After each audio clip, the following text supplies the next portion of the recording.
नबीना मुहम्मद व अला आलिहि व सहबिहि अजमाइन व मन तबिअहुम बिइहसान इला यौमिद्दीन अम्मा बाद फ़अऊज़ु बिल्लाहि मिनश शैतानिर रजीम बिस्मिल्लाहिर रहमानिर रहीम अल्लज़ीना कफ़रू व सद्दू अन सबीलिल्लाहि अदल्ल अअमालहुम वल्लज़ीना आमनू व अमिलुस सालिहाति व आमनू बिमा नुज़्ज़िला अला मुहम्मद व हुवल हक़्क़ु मिर रब्बिहिम कफ़्फ़रा अन्हुम सय्यिआतिहिम व असलहा बालहुम। আল্লাহ পাক রব্বুল আলামিনের সমস্ত প্রশংসা যে আল্লাহ পাক রব্বুল আলামিন কোরআনে কারীম নাযিল করেছেন এবং তার প্রতি আমাদের ঈমান নিয়ে আসার তৌফিক দান করেছেন, আলহামদুলিল্লাহ। সালাত এবং সালাম নাযিল হোক প্রিয় নবী সাল্লাল্লাহু আলাইহি সাল্লামের ওপর, যিনি কোরআনে কারীমের তাফসীর করার জন্য দুনিয়ায় প্রেরিত হয়েছিলেন। আজকে তাফসীর করব সূরা মুহাম্মদ থেকে।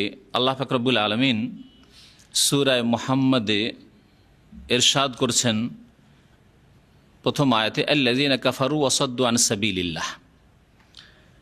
কাফিরদের কথা উল্লেখ করে যে যারা অস্বীকারী, আল্লাযীনা কাফারু যারা অস্বীকারী, ওয়া সাদ্দু আন সাবিলিল্লাহ এবং আল্লাহ রাস্তায় বাধা দান করে থাকে, আল্লাহ রাস্তায় চলতে বাধা সৃষ্টি করে থাকে।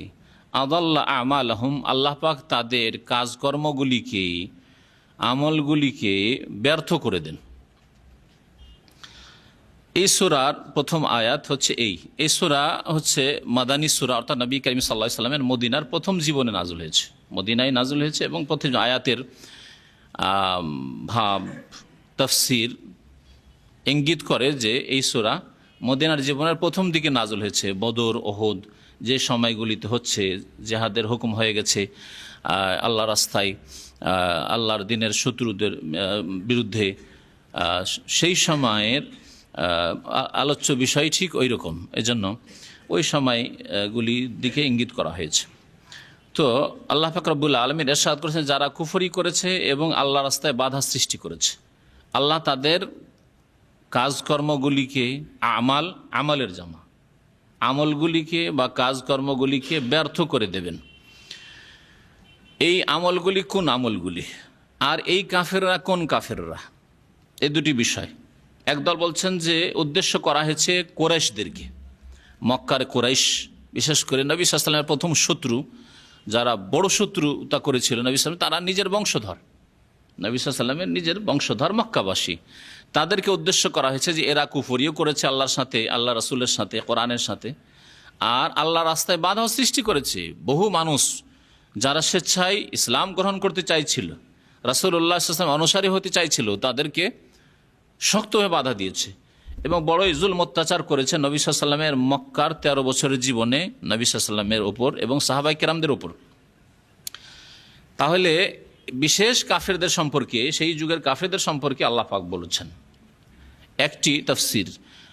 দ্বিতীয় মত হচ্ছে, আর সেটাই ঠিক, যে খাস করার কোনো প্রয়োজন নেই, তারা প্রথম সারির কাফের, যারা কুফরি করেছে এবং আল্লাহ রাস্তায় চলতে বাধা সৃষ্টি করেছে, আর কিয়ামত পর্যন্ত যত এই এরকমের চরিত্রের কাফেররা আসবে তাদেরকে আল্লাহ পাক উদ্দেশ্য করেছেন। আদাল্লা আমালাহুম, এরও দুটি অর্থ নেওয়া যেতে পারে। তাদের কর্মগুলিকে আল্লাহ ব্যর্থ করে দেবেন, অর্থাৎ দুনিয়ার যে কাজকর্ম আছে তাতে আল্লাহ তাদেরকে সফল করবেন না।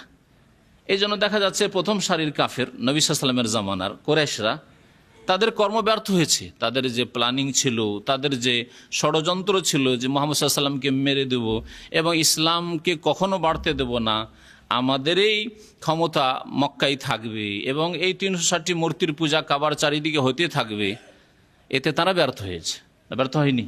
তাহলে আল্লাহ পাক তাদের দুনিয়ার কর্মে তাদেরকে ব্যর্থ করেছেন, ধূলিসাৎ করে দিয়েছেন। তাদের নাম নেওয়ারও কোনো লোক নেই, একজন কোনো মানুষ নেই এই আরবে যারা আবু জাহাল, আবু লাহাব, উতবা, সাইবার নাম নেবে ভালো করে। আল্লাহ পাক তাদের কর্মকে ব্যর্থ করেছেন। আর একটি অর্থ হইতে পারে যে তাদের কর্ম অর্থাৎ নেক আমলগুলি, যে ভালো আমলগুলি তারা করেছে। আরব কাফেররা বেশ কিছু নেক আমল করত, তারা হজ করত, তারা আত্মীয়দের সাথে সুসম্পর্ক রাখত, সিলাতুল আরহাম করত, তারা হাজিদের সেবা খেদমত করত, তারা কাবা ঘরের খেদমত করত, তারা তওয়াফ করত, তারা মেহমান নওয়াজিতে খুব প্রসিদ্ধ ছিল, তাদের খ্যাতি ছিল যে তারা মেহমান অতিথির। আমাদের সমাজে আমরা অতিথি কাকে মনে করি? যার সাথে রক্তের সম্পর্ক আছে অথবা বৈবাহিক সম্পর্ক আছে, হ্যাঁ, শ্বশুর শালা ইত্যাদি, অথবা ভগ্নিপতির দল, বিবাহের সম্পর্ক আছে, অথবা দুনিয়ার খাতির আছে, পয়সার খাতির আছে, ব্যবসা বাণিজ্যের খাতির আছে, স্বার্থ দুনিয়ার জড়ানো আছে, তাদেরকে মেহমান মনে করে তাদেরকে খেতে দেবেন। কিন্তু এইসব স্বার্থ ছাড়া আমাদের দেশে মেহমানের ধারণা নেই না, যে যদি রক্তেরও সম্পর্ক নেই, বৈবাহিক সম্পর্ক নেই, আর দুনিয়ার পয়সারও সম্পর্ক নেই, গদিরও সম্পর্ক, নেতৃত্বের সম্পর্ক নেই, তাহলে এক দানা খাওয়াবেন আমাদের দেশের মানুষ, খাওয়াবে? এক দানা খাওয়াবেন। কিন্তু আরবরা না, কোনো অপরিচিত মানুষ এসছে কি কোনোদিন তার সাথে কোনো স্বার্থও নেই, কোনো আত্মীয়তা নেই, চেনেও না, মেহমান গোটামোট জবাই করে ফেলেছে। আরবদের মধ্যে বেশ কিছু ভালো গুণ ছিল, কিন্তু সেই আমলগুলি কোনো কাজে আসেনি। আল্লাহ বলছেন আদাল্লাহ আমালহুম, তাদের কুফরির কারণে এবং আল্লাহর রাস্তায় চলতে বাধা সৃষ্টি করার কারণে আদাল্লাহ আমাল, তাদের আমলগুলি আল্লাহ নষ্ট করে দিয়েছে। কারণ যে কোনো আমল কবুল হওয়ার জন্য শর্ত হচ্ছে দুইটি, তাই না? যে কোনো আমল আল্লাহর দরবারে কবুল হওয়ার জন্য এবং আমলগুলির আল্লাহর কাছে ফল পাওয়ার জন্য, জান্নাত লাভের জন্য, আখিরাতে শান্তি পাওয়ার জন্য দুটি শর্ত। তা হচ্ছে, প্রথম হচ্ছে তাওহীদ, আল্লাহর একত্ব, এক আল্লাহর জন্য করতে হবে। তারা দেবদেবীর জন্য করতো, আল্লাহর জন্য শুধু করতো না। মুশরিক ছিল তারা, কাফের ছিল। দ্বিতীয় শর্ত হচ্ছে যে একমাত্র রাসূলুল্লাহ সাল্লাল্লাহু আলাইহি ওয়াসাল্লামের তরিকা অনুযায়ী করতে হবে। রাসূলুল্লাহ সাল্লাল্লাহু আলাইহি ওয়াসাল্লামকে তারা অস্বীকার করেছিল, লা ইলাহা ইল্লাল্লাহকে অস্বীকার করেছিল, আর মুহাম্মদুর রাসূলুল্লাহকে অস্বীকার করেছিল। সেই জন্য তাদের আমলগুলিকে আল্লাহ পাক কি করে দিয়েছিলেন? নষ্ট করে দিয়েছে। আদাল্লাহ আমালহুম, কোনো কাজে আসেনি। ওয়াল্লাযিনা কাফারু আমালুহুম কাসারাব, আল্লাহ পাক বলছেন যারা কাফের তাদের আমলগুলি হচ্ছে কার মতো? মরীচিকার মতো। সূরা নূরে আল্লাহ পাক ইরশাদ করেছেন যে কাফেররা কুফরের অবস্থায় যদি মারা যায়, শিরকের অবস্থায় কেউ যদি মারা যায়, কাফের মানে ভাববেন না যে যারা জন্মসূত্রে শুধু কাফের। মুসলিম সমাজের যারা কুফরি শিরক করে, বড় কুফরি বা শিরক করে মারা যাচ্ছে, শিরক আল্লাহ ছাড়া অন্যকে সিজদা করে, কবর মাজারে সিজদা করে, কবর মাজারে সন্তান চেয়ে, রোগের আরোগ্য চেয়ে মারা গেল, এই অবস্থায় মারা, এই আকীদা নিয়ে মারা গেল। আমালহুম কাসাব, তাদের নামাজ, রোজা, হজ, যাকাত, এই আমলগুলি তাদের মরীচিকার মতো। নদীর তীরে, পদ্মা দেখেছেন, বড় বড় নদী দেখেছেন, নদীর তীরে যে বালি আর বালি, সেগুলিকে দূর থেকে রোদরে কি মনে হয়? পানি মনে হয়। আর পিপাসিত ব্যক্তি মনে করে ওই দূরে যে পানি আছে, আসল পানি, ওদিকে চিন্তা করে না, এই বালিগুলিকে পানি মনে করে, মানে এই কাছেই তো পানি আছে, কাছে পানি আছে, চলতে থাকে চলতে, মানে এই 1 কিলোমিটার গেলেই 10 মিনিট হাঁটলেই পানি পাবো। কিন্তু হাঁটতে হাঁটতে হাঁটতে ধ্বংস হয়ে যায়, কিন্তু পানি পাই না, মরিচিকাতে বালিতে চলতে থাকে, বালির চরে, তাই না? ওই রকমই কাফেরদের আমলগুলি কিয়ামতের দিন বড় আশা করবে যে দুনিয়াতে অনেক কাজ করেছিলাম, তওয়াফ করেছিলাম, হজ করেছিলাম, কাবার খেদমত করেছিলাম, মেহমানদের শ্রদ্ধা সম্মান করে তাদেরকে খাওয়াইছিলাম, ভালো ভালো অনেক আমল করেছি, মাতা পিতার সেবা করেছিলাম। আমালহুম কাসারাব, কুফরির অবস্থায় মারা গেছে, তাদের আমলগুলি মরীচিকার মতো। আল্লাহ পাক রব্বুল আলামিন আরও একটি আয়াতে ইরশাদ করেছেন, ওয়াকাদিমনা ইলা মা আমিলু মিন আমালিন ফাজআলনাহু হাবাআম মানসুরা, আমি তাদের আমলগুলিকে উদ্দেশ্য করব। ওয়াকাদিমনা ইলা মা আমিলু মিন আমাল, কাফের মুশরিক যারা শিরক কুফরির অবস্থায় মারা গেছে, তাদের আমলকে উদ্দেশ্য করব, আর ফাজআলনাহু হাবাআম মানসুরা, আর সেগুলিকে ধুলি করার মতো বিক্ষিপ্ত করে উড়িয়ে দেব, ধ্বংস করে দেব, কোনো কাজে আসবে না তাদের আমল। আল্লাহ পাক তারপরে ইরশাদ করছেন মুমিনদের কথা, ওয়াল্লাযিনা আমানু ওয়া আমানু বিমা ওয়াল্লাযিনা আমানু ওয়া আমিলুস সালিহাত। মানুষ দুই ভাগে বিভক্ত, মুসলিম আর কাফের, বা মুমিন আর কাফের। মুমিন বিশ্বাসী, অবিশ্বাসী। মুসলিম আত্মসমর্পণকারী আল্লাহর সামনে, আল্লাহর বিধানের সামনে, আর যে আত্মসমর্পণকারী নয়, দুই ভাগে বিভক্ত। প্রথম আয়াতে আল্লাহ পাক রব্বুল আলামিন যারা অস্বীকারী, আল্লাহ পাকের বিধানকে অস্বীকার করেছে, তাদের কথা উল্লেখ করলেন। দ্বিতীয় আয়াতে আল্লাহ পাক মুমিনদের কথা, দ্বিতীয় প্রকারের মানুষের কথা আল্লাহ পাক উল্লেখ করে বলছেন, ওয়াল্লাযিনা আমানু ওয়া আমিলুস সালিহাত, আর যারা ঈমান নিয়ে আসবে, বিশ্বাস করবে, ওয়া আমিলুস সালিহাত, এবং নেক কাজগুলি, ভালো কাজগুলি করবে। মানে বোঝা গেল ভালো কাজ করার জন্য প্রথম শর্ত হচ্ছে যে আগে ঈমান নিয়ে আসতে হবে। ঈমান যদি ঠিক না থাকে, ঈমানের বিপরীত হচ্ছে কুফরি, অস্বীকার করা। কোনো একটি অস্বীকার করা, দুইটি অস্বীকার করা, এমন নয় যে সবগুলি অস্বীকার করলেই শুধু কাফের হয়। ইসলামের স্পষ্ট বিষয়ের কোনো একটি অস্বীকারী,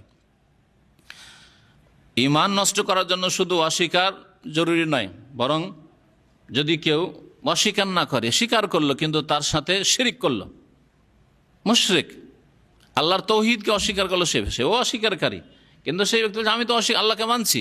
আল্লাহকে শুধু মানা যথেষ্ট নয়, আল্লাহর একত্ব প্রতিষ্ঠা করতে হবে। আল্লাহ আহাদ সূরা ইখলাসও পড়লো, কিন্তু আল্লাহ একক, সেটা হয়তো সৃষ্টির ক্ষেত্রে আল্লাহ একক, কিন্তু চাওয়ার ক্ষেত্রে, সিজদার ক্ষেত্রে না, আল্লাহ ছাড়া অন্যের জন্য সিজদা চলে। রোগ ভালো করার ক্ষেত্রে আল্লাহ রোগ ভালো করে, উলিয়াও রোগ ভালো করে, সে মুশরিক। তাহলে তার মধ্যে ইমান নেই, সে ইমানকে নষ্ট করলো। তাহলে ইমান মানে যেমন কুফরি মুক্ত হইতে হবে, শিরক মুক্ত হইতে হবে, তেমনি নেফাক, কপটতা মুক্ত হইতে হবে, তাহলে হবে ইমান।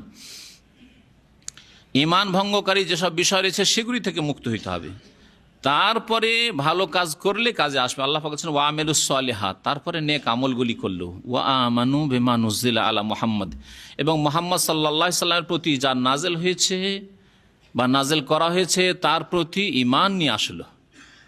আল্লাহ পাক প্রথম আয়াতের অংশ বলেছেন যারা ঈমান নিয়ে এসেছে, মানে শুধু আল্লাহর প্রতি, ঈমানের যতগুলি খুঁটি রয়েছে সবগুলির প্রতি, আল্লাহর প্রতি, মালায়েকা ফেরেশতাগণের প্রতি, আল্লাহর কিতাব সমূহের প্রতি, রাসূলগণের প্রতি, পরকালের প্রতি, ভালো মন্দ তকদিরের প্রতি, তাহলে সবগুলি শামিল। তার মধ্যে ওয়া আমানু বিমা নুজিলা আলা মুহাম্মদ, মুহাম্মদ সাল্লাল্লাহু আলাইহি সাল্লামের প্রতি যা নাজিল করা হয়েছে, কি নাজিল করা হয়েছে?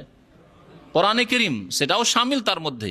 কিন্তু বিশেষ করে ওয়াল্লাযিনা আমানুর মধ্যে শামিল থাকা সত্ত্বেও বিশেষ করে উল্লেখ করা হয়েছে, তার মানে কোনো মানুষ কোরআনে কারীমের বিস্তারিত বিধানের প্রতি ঈমান ছাড়া মুক্তি পাবে না। কেউ যদি বলে আল্লাহর প্রতি তো আমি বিশ্বাসী, পরকালে বিশ্বাসী, তকদিরও বিশ্বাস করি, কিন্তু কোরআনে কারীমের বিধান বিশ্বাস করি না, তাহলে সেই ব্যক্তি মুসলিম নয়, সেই ব্যক্তি মুমিন নয়, কাফের। ওয়া আমানু বিমা নুজিলা আলা মুহাম্মদ, এবং তারা ঈমান নিয়ে আসলো ওই কিতাবের প্রতি যেই কিতাব নাজিল করা হয়েছে মুহাম্মদ সাল্লাল্লাহু আলাইহি সাল্লামের উপর। কোরআনে কারীমের প্রতি ঈমান হবে বিস্তারিত ঈমান, বিশ্বাসের ঈমান, স্বীকারের ঈমান, আমলের ঈমান, এইভাবে ঈমান হইতে হবে। এবং প্রত্যেকটি আয়াতে আয়াতে একাধিক বিধান রয়েছে, সে সমস্ত বিধানের প্রতি ঈমান নিয়ে আসবে। এটা হচ্ছে কোরআনে কারীমের প্রতি ঈমান। পক্ষান্তরে আল্লাহ পাকের আগের কিতাবগুলির প্রতি ঈমান, তাওরাতের প্রতি ঈমান, ইনজিলের প্রতি ঈমান, জবুরের প্রতি ঈমান হচ্ছে সংক্ষিপ্ত ঈমান, মুজমাল যেটাকে বলা হয়, সংক্ষিপ্ত ঈমান। যথেষ্ট যে তাওরাত নামে একটি কিতাব আল্লাহ পাক রব্বুল আলামিন মুসা আলাইহিস সালামের উপর নাযিল করেছিলেন, যথেষ্ট। ইনজিল নামে এক কিতাব আল্লাহ পাক রব্বুল আলামিন ঈসা আলাইহিস সালামের উপর নাযিল করেছিলেন। জবুর নামে এক কিতাব আল্লাহ পাক রব্বুল আলামিন দাউদ আলাইহিস সালামের উপর নাযিল করেছিলেন, যথেষ্ট। তার বিধানের বাস্তবায়ন করা না জায়েজ নয়, যেগুলি রাসূলুল্লাহ সাল্লাল্লাহু আলাইহি ওয়াসাল্লাম অনুমোদন দেননি। তবে যেগুলির অনুমোদন কোরআনে কারীমে আছে, রাসূলুল্লাহ সাল্লাল্লাহু আলাইহি ওয়াসাল্লাম হাদিসে আছে, আর সেগুলি তাওরাত ইনজিলের বিধানে আছে, সেগুলি আমাদের দিন, সেগুলির বাস্তবায়ন করব। এইভাবে আপনার যে কিতাবের প্রতি ঈমানের বিষয়টিকে বুঝতে হবে। অন্যান্য কিতাবগুলির প্রতি ঈমান সংক্ষিপ্ত ঈমান, ফরজ, সেটাই যথেষ্ট আপনার জন্য। কিন্তু কোরআনে কারীমের প্রতি সংক্ষিপ্ত ঈমান, যে কোরআন আল্লাহ প্রদত্ত কিতাব, যথেষ্ট নয়। কোরআন আল্লাহ পাকের ঐশী বাণী বিশ্বাস করলো, কিন্তু কোরআনে কারীমের বাস্তবায়ন করলো না। কোরআনে কারীমের বিস্তারিত বিধান, একটি বিধানের প্রতি বিশ্বাস করলো, তাহলে শুধু বিশ্বাস করে না, বাস্তবায়ন করলো না, আমল করলো না, স্বীকার করলো না, তাহলে মুসলিম হতে পারবে না। ওয়া হুয়াল হাক্কু মির রাব্বিহিম, আর সেটাই হচ্ছে চিরসত্য তাদের রবের পক্ষ থেকে। যা মুহাম্মদ সাল্লাল্লাহু আলাইহি ওয়াসাল্লামের প্রতি নাযিল হয়েছে তাই হচ্ছে চিরসত্য রবের পক্ষ থেকে। এই কথা যারা বিশ্বাস করলো, কাফফারা আনহুম সাইয়্যাতিহিম, তাদের গুনাহগুলিকে আল্লাহ পাক রব্বুল আলামিন দূর করে দেবেন। কাফফারা ইউকাফফিরু মানে মোচন করে দেওয়া, দূর করে দেওয়া। ওয়া আসলাহা বালাহুম, এবং তাদের অবস্থার উন্নতি ঘটাবেন, তাদের অবস্থার উন্নতি ঘটাবেন। অবস্থার উন্নতি ঘটানো এ সম্পর্কেও ভালো করে চিন্তা করলে, মানুষের অবস্থা মানে শুধু একটি অবস্থা নয়, দুনিয়ার অবস্থা। আর দুনিয়া তো কিছুদিনের অবস্থার কথা, আখিরাতের অবস্থা, ধর্মীয় অবস্থা, আপনার দিনের অবস্থা, আপনার আমলের অবস্থা, আপনার আকীদা, আপনার ইবাদত, আপনার আখলাকের অবস্থা যদি উন্নতি না হয়, তাহলে আপনি তো আখিরাতে সর্বহারা, অসহায়। সেই জন্য অবস্থার উন্নতি ঘটাবেন মানে এই নয় যে তাকে ধন দৌলত দিয়ে ধনী আল্লাহ করে দিবেন, এটা অর্থ নয়। কারণ অনেক ধনী আছে, অনেক সচ্ছল আছে, যেই ব্যক্তি মানসিক পেরেশানিতে আছে। ধন দিয়ে শান্তি হয় না, বরং অধিকাংশ পয়সাওয়ালা বেশি টেনশনে আছে গরিবের চাইতে। এটা একটি কথা, দুনিয়ার দিক থেকে বললাম। আর দিনের দিক থেকে আরেকটি কথা বলা যেতে পারে, অধিকাংশ পয়সাওয়ালা বিভ্রান্ত। পয়সা না থাকলে দিনের ওপর থাকতো ভালো, তাতেই ভালো ছিল। অল্প পয়সাতে বেশি পয়সা হয়ে বেশি বিভ্রান্ত হয়েছে, এদের সংখ্যা বেশি। এই জন্য নবী করিম সাল্লাল্লাহু আলাইহি ওয়াসাল্লামের সহিহ বুখারী হাদিস রয়েছে, লাস্তু আখশা আলাইকুমুল ফাকরা, হে উম্মত, তোমরা অভাবে মরে যাবে, না খেয়ে মরে যাবে, এ কথা আমি ভয় করি না। লাস্তু আখশা আলাইকুমুল ফাকরা, তোমরা অভাবী হয়ে যাবে, ফকির হয়ে যাবে, খেতে পাবে না, এই ভয় আমি করি না, দারিদ্রের ভয় করি না। ওয়ালাকিন আখশা আন তুবসাতা আলাইকুমুদ দুনিয়া, তবে আমি আশঙ্কা করছি, ভয় করছি যে তোমাদের সামনে পৃথিবীকে একেবারে প্রশস্ত করে দেওয়া হবে। পৃথিবীর ধন দৌলত নেতৃত্ব সবকিছু তোমাদের পায়ে লুটিয়ে দেওয়া হবে। বড়ই পয়সাওয়ালা হবে, বড়ই নেতৃত্বের মালিক হবে, বড়ই সুখ স্বাচ্ছন্দ্য পাবে, এসব হাসিল করবে। তাতে কি হবে? লাভ হবে না, বড়ই ক্ষতি হবে তোমাদের ইমানের অধিকাংশ লোকের। ফা তানাফাসু ফিহা কামা তানাফাসু ফিহা, তারপরে তোমরা তাতে ঝাঁপিয়ে পড়বে। দুনিয়া যখন তোমাদের সামনে সম্প্রসারিত করে দেওয়া হবে, তখন তোমরা তাতে লাফ দিয়ে ঝাঁপিয়ে পড়বে, লুটপাট শুরু করে দেবে। কে কত পারে, হালাল হোক আর হারাম হোক, সুদ হোক আর বেঈমানি হোক আর আত্মসাৎ হোক, আর খুন করে হোক আর যেভাবে হোক না কেন। ফাতানাফাসু কামা তানাফাস, যেমন আগের লোকেরা তাতে ঝাঁপিয়ে পড়েছিল। ফাতুহলিকুম কামা আহলাকাতুম, তোমাদেরকে এই দুনিয়া ধ্বংস করবে, ধন সম্পদ ধ্বংস করবে, যেমন করে আগের জাতিকে ধ্বংস করেছে। কারুনকে ধ্বংস করেছে, ফেরাউনকে ধ্বংস করেছে, নমরুদকে ধ্বংস করেছে। বড় বড় কাফের বহু জাতিকে ধন সম্পদের কারণে, সুখের কারণে তারা ধ্বংস হয়েছে। ওইভাবে তোমরা ধ্বংস হবে।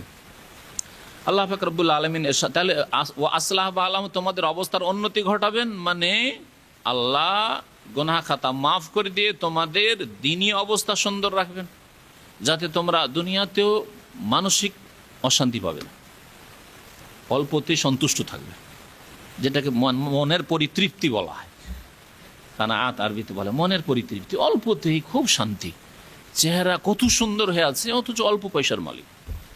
আর বহু পয়সার মালিক চেহারা সবসময় কালো, চিন্তায় বসে থাকে, কোথায় যে তার মন মেজাজ থাকে, চিন্তা থাকে, দেখলে বোঝা যায় কি অবস্থায় আছে।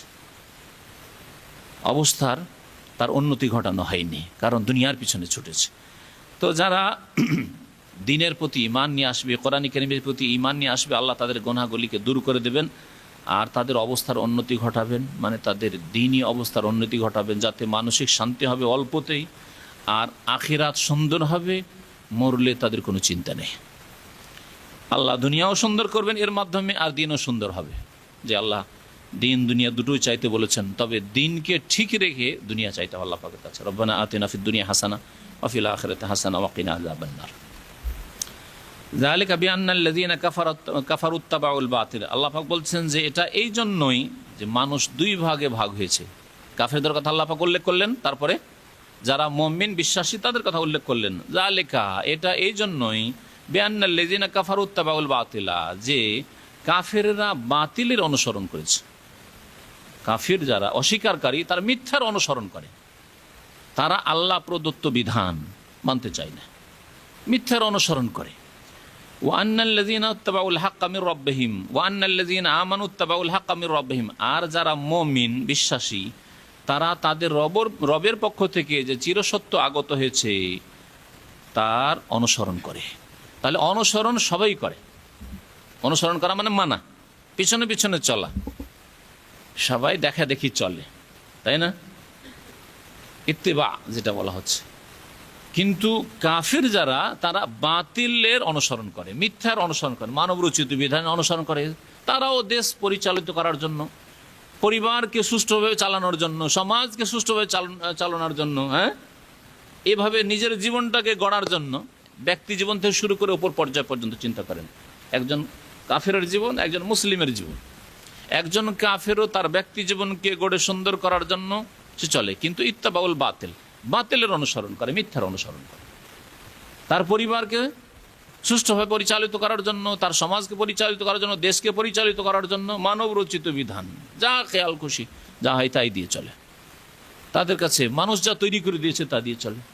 মানুষকে দেখে এরা এইভাবে চলে, আমরা এইভাবে চলব। এরা উন্নত, আজকাল পৃথিবীতে এরা এইভাবে চলে, মনে করে যে এরা এইভাবে মনে হয় উন্নত হয়েছে এইভাবে চলার কারণে। পশ্চিমারা উল্লঙ্ঘ হওয়ার জন্য, অবাধ মেলামেশার জন্য, সহশিক্ষার জন্য, নারী পুরুষকে সমান করে দেওয়ার জন্য উন্নতি করেছে, তা আমরাও তাই হব। এই বাতিলের অনুসরণ করে তারা। পারিবারিক ক্ষেত্রেও তাদের বাড়িতে সুতরাং পর্দা নেই, পুরুষ নারীর জন্য আলাদা রুমের প্রয়োজন করে না।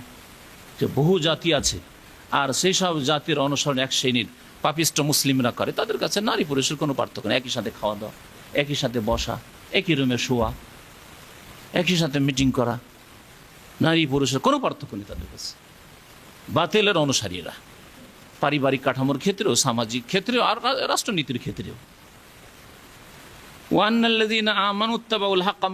আর যারা মুমিন তারা রবের পক্ষ থেকে যে সত্য নাজল হয়েছে কোরআন কারীম, এই কোরআনী বিধানের বাস্তবায়ন করে, তারা তার প্রতি বিশ্বাস করে এবং তার বাস্তবায়ন করে।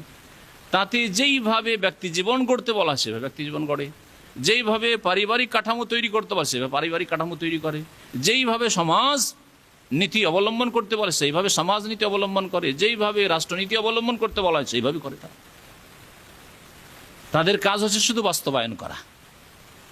আল্লাহ পাক বিধান দিয়ে দিয়েছেন, তাদের কাজ হচ্ছে বিধানের বাস্তবায়ন করা। পক্ষান্তরে কাফেরদের কাজ হচ্ছে, যারা বাতিলের অনুসারী, তাদের বিধান রচনা করা। কোন মুসলিমের বিধান রচনা করার কোনো অধিকার নেই। আল্লাহ পাক এই বিধান নাজিল করে দিয়েছেন, যা কিয়ামত পর্যন্ত থাকবে, আল কোরআন।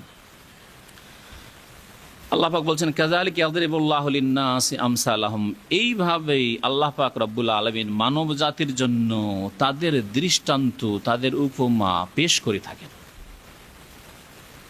যে কাফেরদের চরিত্র এইরকম, তাদের জীবনযাপন এইরকম, আর যারা মুমিন মুসলিম তাদের জীবনযাপনের তরিকা এইরকম। যখন মানব জাতি দুই ভাগে বিভক্ত হইল, তাহলে দুই জাতির মধ্যে সংঘর্ষ থাকবেই। হক বাতিল যখন হইল, তখন হক বাতিলের লড়াই থাকবেই। এই ক্ষেত্রে কি করবে তোমরা? আল্লাহ বলছেন ফাইজা লাকিতুমুল্লাযিনা কাফারু, সুতরাং তোমরা যখন কাফেরদের মুখোমুখি হবে, রণক্ষেত্রে যুদ্ধের সম্মুখীন হবে। এখন যুদ্ধ ছাড়া কোনো উপায় নেই।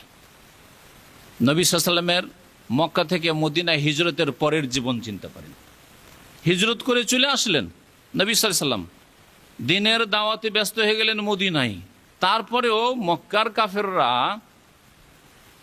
পাছা ছাড়ল না, পিছনে লেগে গেল যে না, মদিনায় গিয়ে তাদেরকে মারতে হবে, তাই না? মদিনায় গিয়ে তাদেরকে ধরতে হবে, মদিনায় ঘেরাও করতে হবে। বদর হইল, ওহদ হইল, খন্দক হইল। যখন এই রকমের অবস্থা তৈরি হয়ে যায়, ফাইজা লাকিতুমুল্লাযিনা কাফারু, যখন কাফেরদের সাথে যুদ্ধে মুখোমুখি হয়ে যাবে, যুদ্ধের সম্মুখীন, এখন আর যুদ্ধ ছাড়া কোনো উপায় নেই। আল্লাহ বলছেন ফাদারবার রিকাব, তখন পিছপা হইও না। কাফের তাড়া করে এসছে আর পিঠ দেখাবে আর পালাবে কাপুরুষের মতো, এটা মুসলিমের কাজ নয়। ফাদারবার রিকাবে, তখন ঘাড়ে, রেকাব মানে হচ্ছে রাকাবাতুন জামা, ঘাড়ে আঘাত করো। আল্লাহ পাক বললেন যে ফাকতুলু, হত্যা করো। হত্যা করা আর তাদের ঘাড়ের উপর মারো, এতে বেশি মানে তাদের ক্ষেত্রে কঠোরতা অবলম্বন, ভাষার দিক থেকে, ভাষার অলঙ্কারের দিক থেকে। কারণ ঘাড়ের উপরে মারার মাধ্যমে তাদের চূর্ণ বিচূর্ণ করো। ফাদারবার রিকাবে, তাদের ঘাড়ের উপর মার দাও। দাঁড়াবা মানে মার দেওয়া। হাত্তা ইজা আসখান্তুম, এক দুটোকে মেরে ছেড়ে দিও না, না হলে তারা মরিয়া হয়ে ছুটে আসবে। ওই এক দুটোর জন্য মরিয়া হয়ে ছুটে আসবে, আর এখনও তাদের শক্তি বহাল আছে না। হাত্তা ইজা আসখান্তুমুহুম, এমনকি যখন তাদেরকে পুরোপুরিভাবে পরাস্ত করে ফেলেছ, এমন মার দাও যে হ্যাঁ এখন পরাস্ত হয়ে গেছে, এখন পিঠ দেখে পালাতে শুরু করেছে। আসখানা ইউসখান, এসখান মানে ভালোভাবে রক্ত প্রবাহিত করা, যাতে করে আর সাহস করে সামনে দাঁড়াতে না আসে। যখন এটা হয়ে গেছে, এখন পিঠ দেখে পালাচ্ছে, ফাশুদ্দুল ওয়াসাকা, তখন ধরো। সাদ্দা শুদ্ধ মানে মজবুত করা, আর ওয়াসাক মানে বাঁধন। তখন তাদের বাঁধনগুলিকে ধরে, তাদের বাঁধনগুলিকে মজবুত করো, ধরো আর বাঁধো, বন্দি করো। তাহলে আল্লাহ পাকের হুকুম হচ্ছে যে কিছু লোককে মার দিতে হবে ভালো করে, যাতে করে তাদের হুঁশ না থাকে আর রণক্ষেত্রে দাঁড়িয়ে থাকা, পালাতে শুরু করে। যখন পালাতে শুরু করেছে, হ্যাঁ, এখন আর মারার প্রয়োজন করেন না, এখন ধরো আর বাঁধো। আল্লাহ বলছেন ফাশুদ্দুল ওয়াসাকা, ফাইম ধরার পরে কি করবে? আল্লাহ বলছেন ফাইম্মা মান্নান বাদু ওয়াইম্মা ফিদাআন, তারপরে হয়তো তাদের ওপর অনুগ্রহ করো। মান্নান মানে এহসান করা, অনুগ্রহ করা। তারপরে তাদের ওপর অনুগ্রহ করো, আর অনুগ্রহ করে বিনা পয়সায় ছেড়ে দাও। যদি দেখো এতেই রহস্য রয়েছে। এইভাবে এহসান করলে এই লোকগুলি, এই লোকের আত্মীয় স্বজন, শুধু এই লোকগুলি না, যেই লোকগুলি 10 জনকে ছাড়লাম, এ 10 জন ছাড়া পেলে 1 পয়সাও নিলাম না, এদেরকে যদি ছেড়ে দিই এরাও ফিরে আসবে ইসলামের দিকে। যে আরে আমাদেরকে তো ইচ্ছা করলে এরা মেরে জবাই করে দিতে পারতো, আচ্ছা মারলো না, আমাদের কাছে তো ইচ্ছা করলে 10 লাখ টাকা করে নিতে পারতো, তাও নিল না, এমনিতেই ছেড়ে দিল, বিনা পয়সায় ছেড়ে দিল। তাহলে নিশ্চয়ই এদের কাছে সত্য রয়েছে, হক রয়েছে, আমরাই বাতিল পথে আছি। হ্যাঁ, এখান থেকে ইউটার্ন হতে পারে। এরা তো মুসলিম হবে, এদের আত্মীয় স্বজন, মা চিন্তা করবে আমার ছেলে তাদের কাছ থেকে ফিরে আসতে পেরেছে, আর নিশ্চয়ই তারা বড় অনুগ্রহ করেছে আমার ওপর, আমার ছেলের ওপর। বাবাও সেই কথা চিন্তা করবে, ভাইয়েরা চিন্তা করবে, স্ত্রী চিন্তা করবে আমি তো বিধবা হয়ে যেতাম, আমার স্বামীকে ছেড়ে দিয়েছে। ছেলেরা ভাববে যে আমার বাবা চলে গেলে তো আজকে আমরা এতিম হয়ে যেতাম, ছেড়ে দিয়েছে। সকলে ইয়াদখুলুনা ফি দীনিল্লাহি আফওয়াজা। যদি এই রহস্য দেখা যায় যে দলে দলে ইসলামে গ্রহণ করবে, তাদেরকে এমনিতেই ছেড়ে দিলে তারা এমনিতেই ছেড়ে দাও। ফাইম্মা মান্নান বাদু, তারপরে হয় অনুগ্রহ করে তাদেরকে ছেড়ে দাও। ওয়া ইম্মা ফিদাআন, আর যদি দেখা যায় যে না এমনিতে ছেড়ে দিলে আবার দুর্বলতা প্রকাশ পাবে, ভাববে যে না দুর্বল এই জন্য ছেড়ে দিয়েছে, উল্টো গিয়ে বলবে যে আরে পারেনি, ভয়ে ছেড়েছে, তারা এমনিতে ছেড়েছে, ভয়ে ছেড়েছে, তাহলে তাদের কাছ থেকে কিছু পণ নিয়ে না, মুক্তিপণ, যেটা ফেদা মানে ফিদিয়া হচ্ছে কাউকে মুক্ত করার জন্য কিছু বিনিময় নেওয়া, কিছু পয়সার বিনিময়ে ছেড়ে দাও।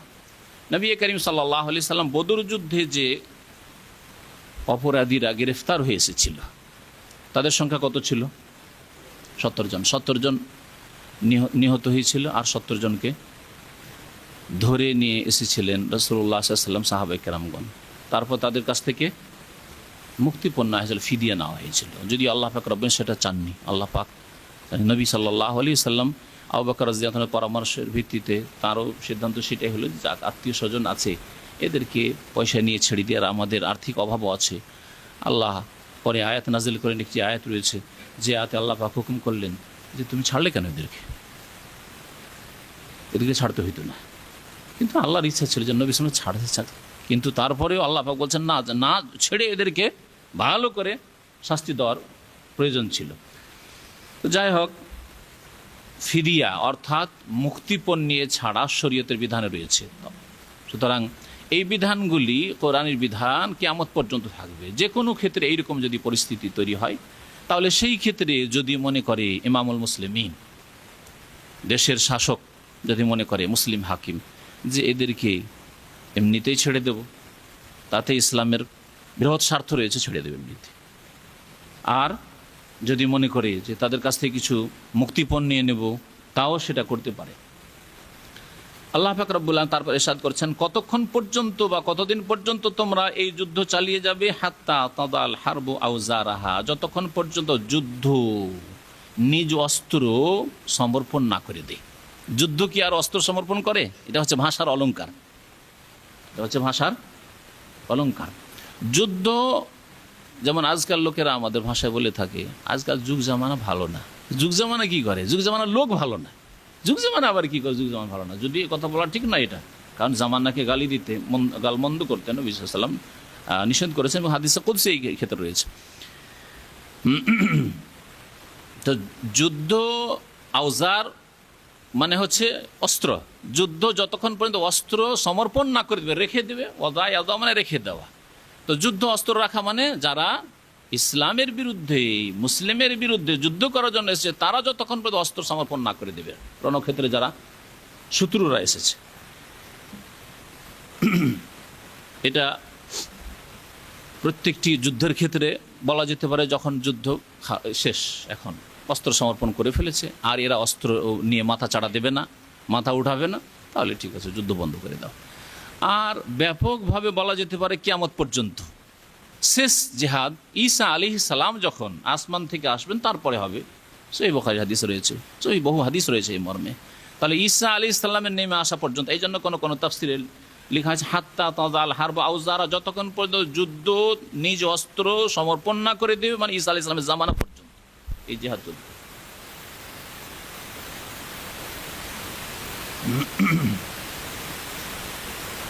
আল্লাহ পাক তারপরে ইরশাদ করেছেন যালিকা, এই যে আদেশ করলাম, ওয়ালাউ ইয়াশা আল্লাহু লানতাসারা মিনহুম, তবে যদি আল্লাহ চাইতেন তো তাদের কাছ থেকে স্বয়ং নিজেই প্রতিশোধ নিয়ে নিতেন। তোমাদেরকে যুদ্ধের মাঠে যেতেও বলতেন না, বদর ওহদ খন্দক করতেও হইতো না, মক্কা বিজয়ের জন্য যেতেও হইতো না, সবগুলিকে নিয়ে ওই আবরাহার সেনাবাহিনী ধ্বংস করার মতো সবগুলিকে ধ্বংস করে দিয়ে মক্কা হাতে তুলে দিয়ে দিতেন। আল্লাহ পারতেন না? আল্লাহ এরকম নজিরও রেখেছেন, তাই না? আবরাহার ঘটনায় শুধু যদি মনে রাখা হয় তো যথেষ্ট। আবরাহার সেনাবাহিনীকে ধ্বংস করে, হস্তি বাহিনীকে ধ্বংস করে আল্লাহ যদি কাবার হেফাজত করতে পারেন, তো রাসূলুল্লাহ সাল্লাল্লাহু আলাইহি ওয়াসাল্লামকে, সাহাবায়ে কেরামদেরকে মক্কায় রেখে দিয়ে কুরাইশ কাফিরগুলিকে এইভাবে ধ্বংস করে দিয়ে আল্লাহ রেখে দিতে পারতেন। আল্লাহ তাই বলছেন যালিকা, এটা আল্লাহ পাকের আদেশ। ওয়ালাউ ইয়াশা আল্লাহ, যদি আল্লাহ পাক চাইতেন লানতাসারা মিনহুম, তাহলে আল্লাহ নিজেই প্রতিশোধ নিয়ে নিতেন, তোমাদেরকে জিহাদ করতে বলতেন না। ওয়ালাকিন লিয়াবলুয়া বা'দাকুম বিবাজ, তবে আল্লাহ পাক তোমাদের একে অপরের দ্বারা পরীক্ষা করতে চান। পরীক্ষা রয়েছে, কে বদরে যাচ্ছেন না, কে ওহদে যাচ্ছেন না। ওহদে যাওয়ার জন্য 1000 তৈরি হলো, রাস্তায় গিয়ে 300 মুনাফিক বেরিয়ে চলে আসলো। পরীক্ষা হয়ে গেল যে এই 300 মুনাফিক, এগুলোকে মুসলিম মনে করিও না, যদিও নামাজ রোজা হজ যাকাত সবকিছু করে।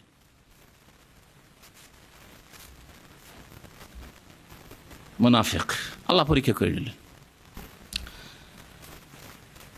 ওয়াল্লাযীনা কুতিলু ফী সাবিলিল্লাহ, আর যারা আল্লাহ রাস্তায় নিহত হবে, আল্লাহ রাস্তায় শহীদ হবে, ফালান ইউদিল্লা আমালহুম, তাদের আমলগুলি কি আল্লাহ পাক কখনো ব্যর্থ করবেন না। যা কিছু আমল করেছে আল্লাহ উত্তমভাবে তাদেরকে দেবেন। তাদের কাজকর্মকে কখনো আল্লাহ ব্যর্থ করবেন না, দুনিয়াকে নষ্ট করবেন না। যারা আল্লাহ রাস্তায় শহীদ হবে তাদের পরিবার পরিজন আল্লাহ পাক হেফাজত করবেন। আল্লাহ কখনো তাদের কাজকর্মগুলিকে বিফল করবেন না। সাইয়াহদিহিম ওয়া ইউসলিহু বালাহুম, আল্লাহ পাক তাদেরকে সঠিক পথে রাখবেন, সঠিক পথ দেখাবেন, সঠিক পথে রাখবেন। যারা আল্লাহ রাস্তায় শহীদ হবে, তাদের যদি সত্যিকার অর্থে আল্লাহ রাস্তায় শহীদ হয়, তাহলে তাদের জীবদ্দশায় আল্লাহ পাক তাদেরকে সঠিক পথে রাখবেন। এবং ওয়া ইউসলিহু বালাহুম, তাদের অবস্থাকে আল্লাহ সুন্দর করে দেবেন, ভালো করে দেবেন। তাদের অবস্থা আল্লাহ পাক ভালো করে দেবেন, তাদের অবস্থা ভালো করে দেবেন। দুনিয়াতে যাদেরকে ছেড়ে গেছে তাদের অবস্থা আল্লাহ ভালো রাখবেন। যেই চিন্তা মানুষের থাকে যে আমি মরে গেলে আমার ছেলে মেয়ে কী করে খাবে, আমার স্ত্রীকে কে খরচ দেবে, আমার ছোট নাবালক বাচ্চারা আছে তাদেরকে কে মানুষ করবে, এই যে চিন্তা, ওয়াইসলেহ বালাহম, আল্লাহ তাদের অবস্থা ভালো করে দেবেন। আর একটি হচ্ছে যে তাদের আখিরাতের অবস্থাকে আল্লাহ অতি সুন্দর করে দিবেন। এই জন্য জান্নাতে বড়ই মর্যাদা রয়েছে শহীদদের আত্মাগুলি, যারা আল্লাহ রাস্তায় শহীদ হবে। শুধু নাম শহীদ হলে হবে না, আজকাল নাম কিন্তু শহীদ অনেকের আছে, এবং যারা আল্লাহ রাস্তায় শহীদ তাদের চাইতে বড় শহীদ হয়ে দুনিয়ায় মশহুর হয়ে আছে আজকাল মানুষের কাছে ওই সব লোকেরা যারা আল্লাহ রাস্তায় শহীদ হয়নি। হ্যাঁ, যারা পাপিষ্ঠ, যারা গুনাহগার, যারা অপরাধী, তারা বড় বড় শহীদ হয়ে বসে আছে আজকাল, তারা শহীদ নেই। আল্লাহ রাস্তা, আল্লাহর দিন কি, আল্লাহর কালেমাকে উঁচা করার জন্য যারা জানকে উৎসর্গ করেছে তারাই হচ্ছে আসল শহীদ। তো আল্লাহ পাক রব্বুল আলামিন তাদের কাজকর্মগুলিকে নষ্ট করবেন না, বড়ই উচ্চ মর্যাদা তাদেরকে আল্লাহ পাক দেবেন জান্নাতে। জান্নাতে তাদের আত্মাগুলি দিয়ে দেওয়া হবে সবুজ পাখির মধ্যে। হাদিস শুনেছেন?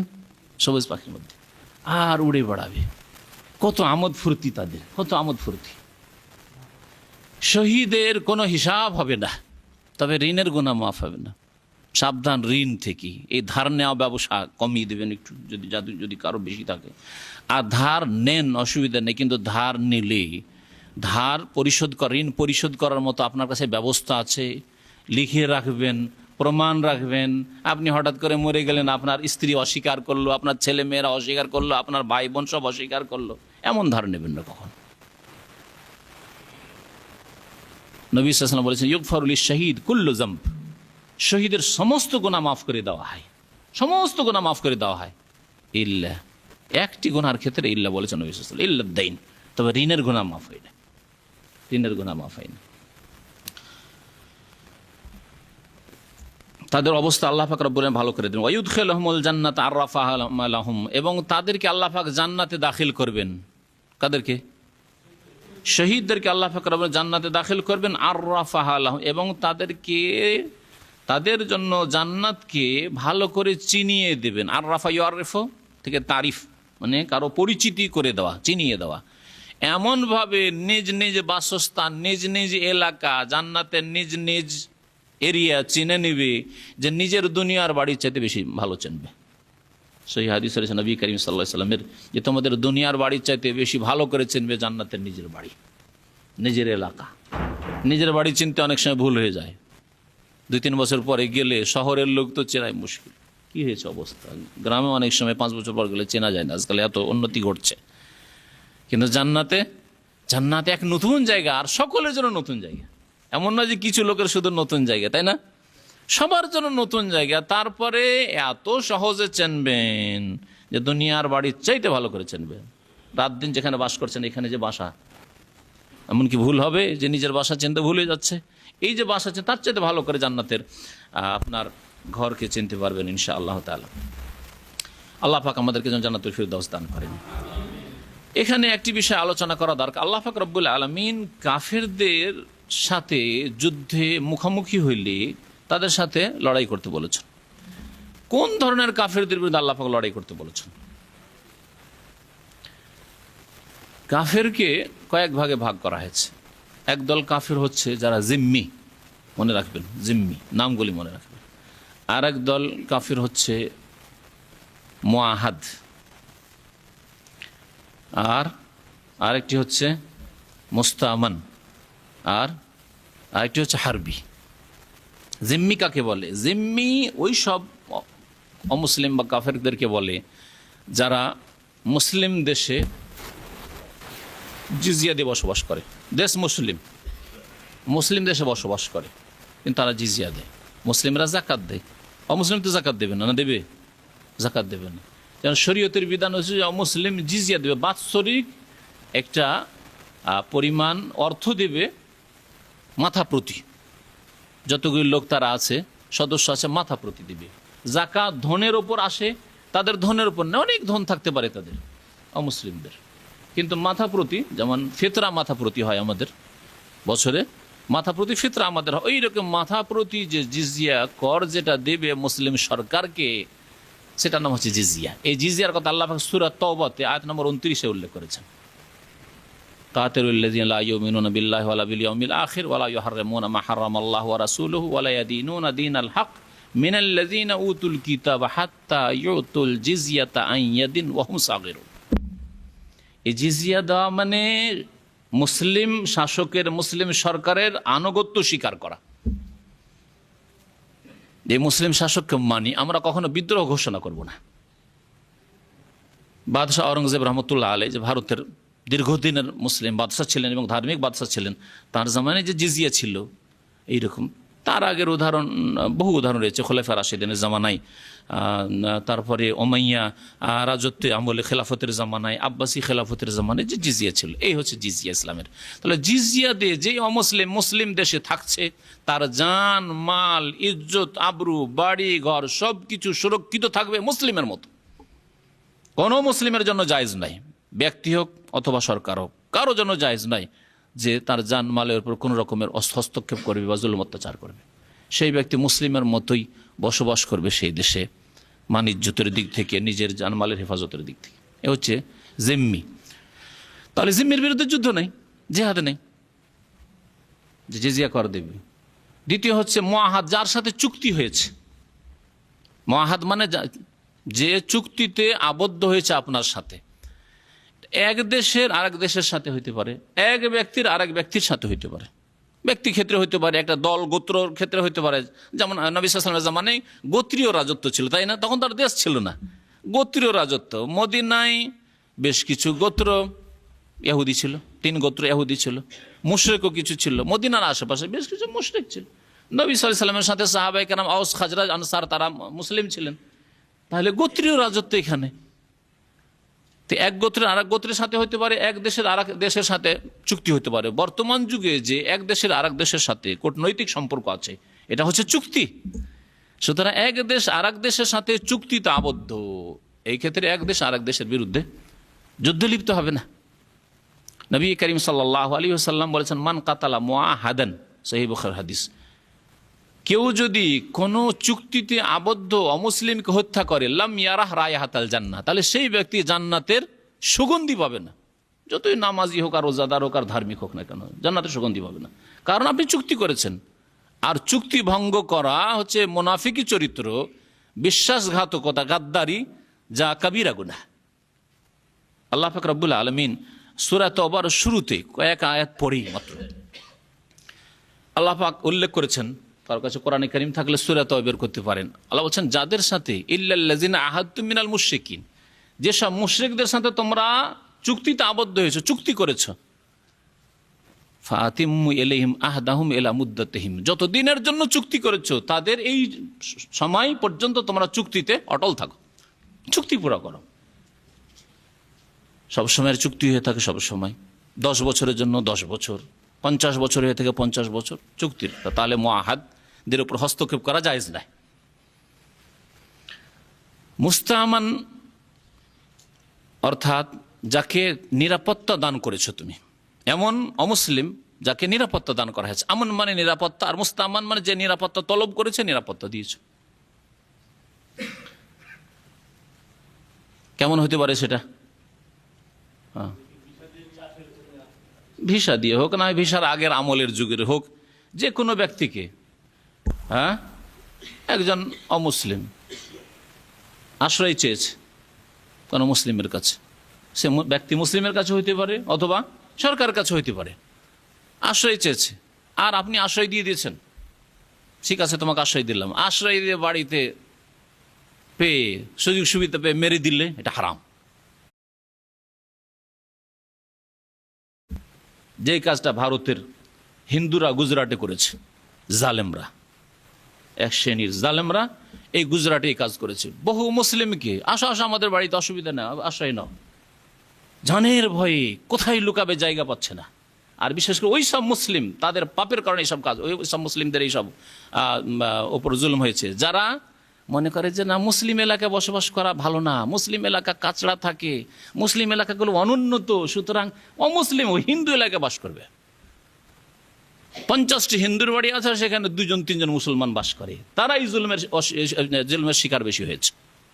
এরা আশ্রয় নিতে গেছে, আর তো এইসব এলাকা 50, 100, 200 জন, এখানে সব তো হিন্দু বাড়ি, সুতরাং এখান থেকে তো মুসলিম এলাকায় যেতে পারবো না। এদের কাছে আশেপাশে যারা আছে তাদের বাড়িতে আশ্রয় নি, হিন্দুর বাড়িতে গিয়ে আশ্রয় নিয়েছে, সেখানে গিয়ে তাদেরকে মেরে দেওয়া হয়েছে, তাদের মহিলাদেরকে মেরে দেওয়া হয়েছে, তাদের শিশুদেরকে মেরে দেওয়া হয়েছে। এই জন্য নবী করিম সাল্লাল্লাহু আলাইহি ওয়াসাল্লাম কাফেরদের থেকে দূরে বাস করতে বলেছেন। দেশ থেকে যদিও দূরে না হইতে পারেন, গ্রাম থেকে দূরে হইতে হবে, শহর থেকে দূরে হইতে হবে, এলাকা থেকে দূরে হইতে হবে। এই জন্য আমি মাঝে মাঝে বলি, বিদাতীদের থেকে দূরে থাকতে হবে, মুশরিক কবর মাজার পূজারীদের থেকে দূরে থাকতে হবে। কবর মাজার পূজারী গ্রামে পাকা বাড়ি তৈরি করে দিলেন 10 লাখ টাকা দিয়ে, আর এই টাকার মায়ায়, বাড়ির মায়া আর যেতে পারছেন না, ধর্ম কুরবানি হয়ে গেল, আবার শিরক বিদাতে উল্টে চলে যেতে হলো, কিন্তু বাড়ি তো ছাড়তে পারছি না, 10-20 লাখ টাকা দিয়ে বাড়ি করেছি, এই এলাকা ছেড়ে যাবো কি করে, তাই না? এই জন্য চিন্তা করে বাড়ি ঘর তৈরি করবেন। বিদাতি এলাকায়, কবর মাজার পূজারী এলাকায় থাকবেন। এই গতকালকে খবর পেলাম এক ভাই মক্কায় আছে, যেই ভাইয়েরা মসজিদ তৈরি করেছিল কোন এক এলাকায় বাংলাদেশে, কিন্তু কবর মাজার পূজারী বিদাতি এলাকায় মসজিদ তৈরি করেছিল, মাত্র 1-2 জন লোক, তারা 2টো বাড়ি হেদায়েত হয়েছে, তাদের মসজিদকে ভেঙে একবার চূর্ণ বিচূর্ণ করে দিয়েছে।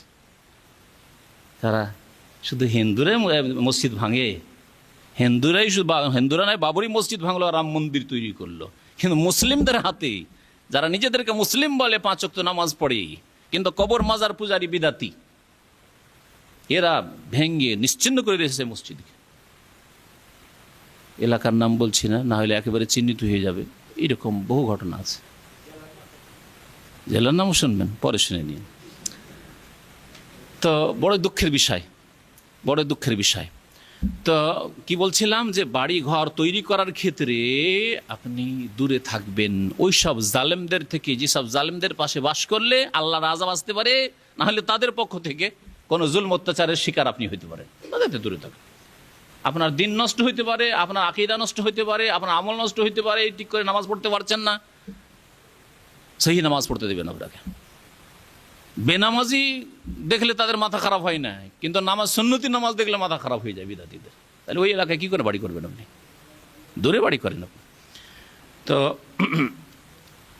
কি বলছিলাম, মুস্তামানদের কথা, যাকে নিরাপত্তা দান করেছেন। নিরাপত্তা যদি দান করে থাকেন, ইসলামিক চরিত্র হচ্ছে আপনি যখন নিরাপত্তা দান করেছেন, যা কিছু হোক না কেন তার জানের হেফাজত করতে হবে, তার মালের হেফাজত করতে হবে। আল্লাহ পাক রব্বুল আলামিন সূরা তাওবাতে এই বিষয়গুলি সবগুলি উল্লেখ করেছেন। ওয়াইন আহাদুম মিনাল মুশরিকিন আস্তাজারাক, আল্লাহ বলছেন যদি কোনো মুশরিক তোমার কাছে শরণাপন্ন হয়, আশ্রয় কামনা করে, যে বাবা তুমি আমাকে আশ্রয় দাও, আমাকে আশ্রয় দাও, ফাআজিরহু, আল্লাহ বলছেন আশ্রয় দিও না এমন নয়, না না তোমাকে আশ্রয় দিতে পারবো না, তোমার যা হবে হোক গা।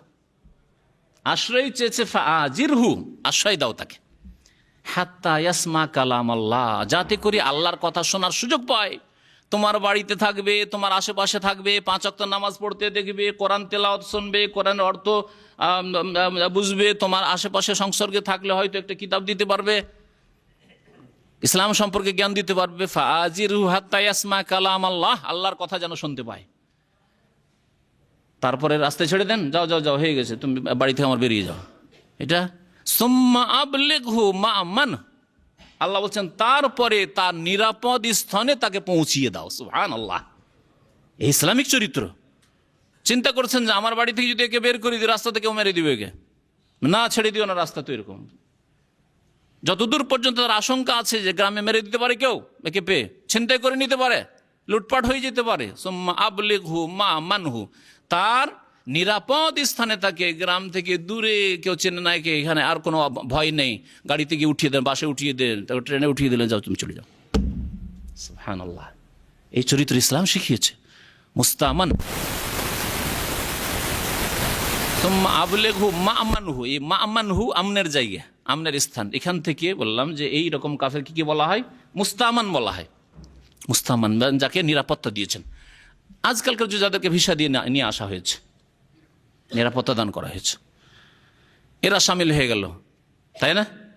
তাহলে এদের ওপর সুযোগ পেয়ে দিলেন মেরে, এটা ইসলাম নয়, এটা ইসলাম নয়। এক শ্রেণী সন্ত্রাসীরা এইসব কাজ করে না, কখনো জায়েজ নয়।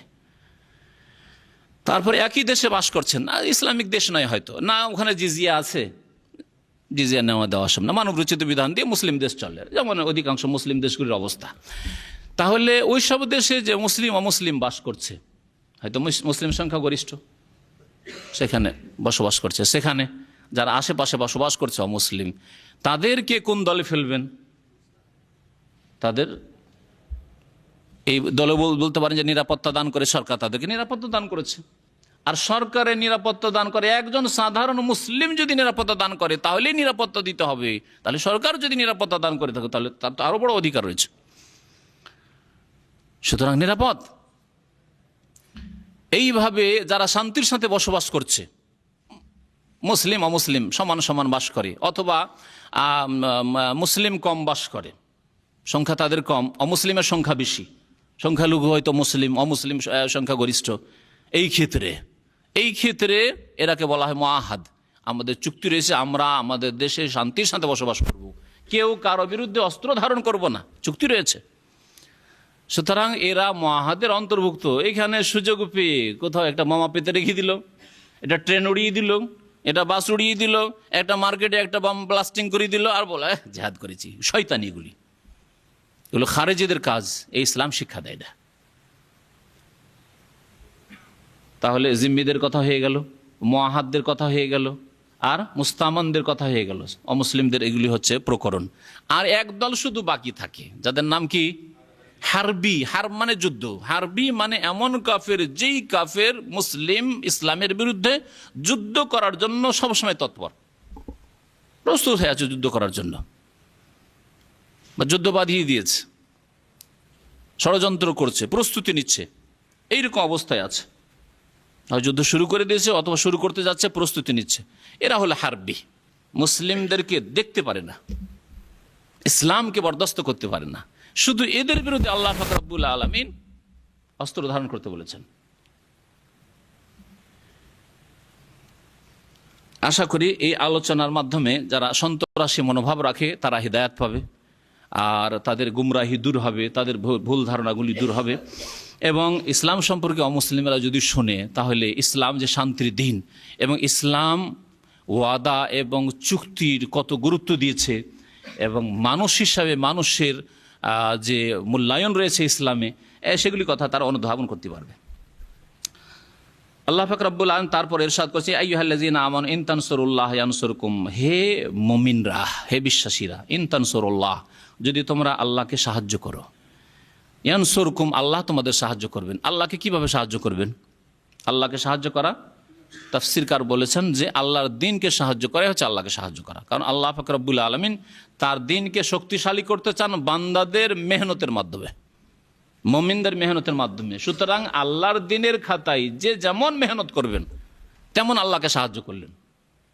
দাওয়াতি কাজে মেহনত, নিজে সত্যিকার মুসলিম হয়ে মেহনত, আরে কমের পক্ষে এই মেহনত তো অবশ্যই করেন, যে মেহনতে আপনি নিজে প্রমাণ করে দিলেন যে আমি আল্লাহর দ্বীন মানি, এর মাধ্যমে আল্লাহর দ্বীনকে সাহায্য করলাম।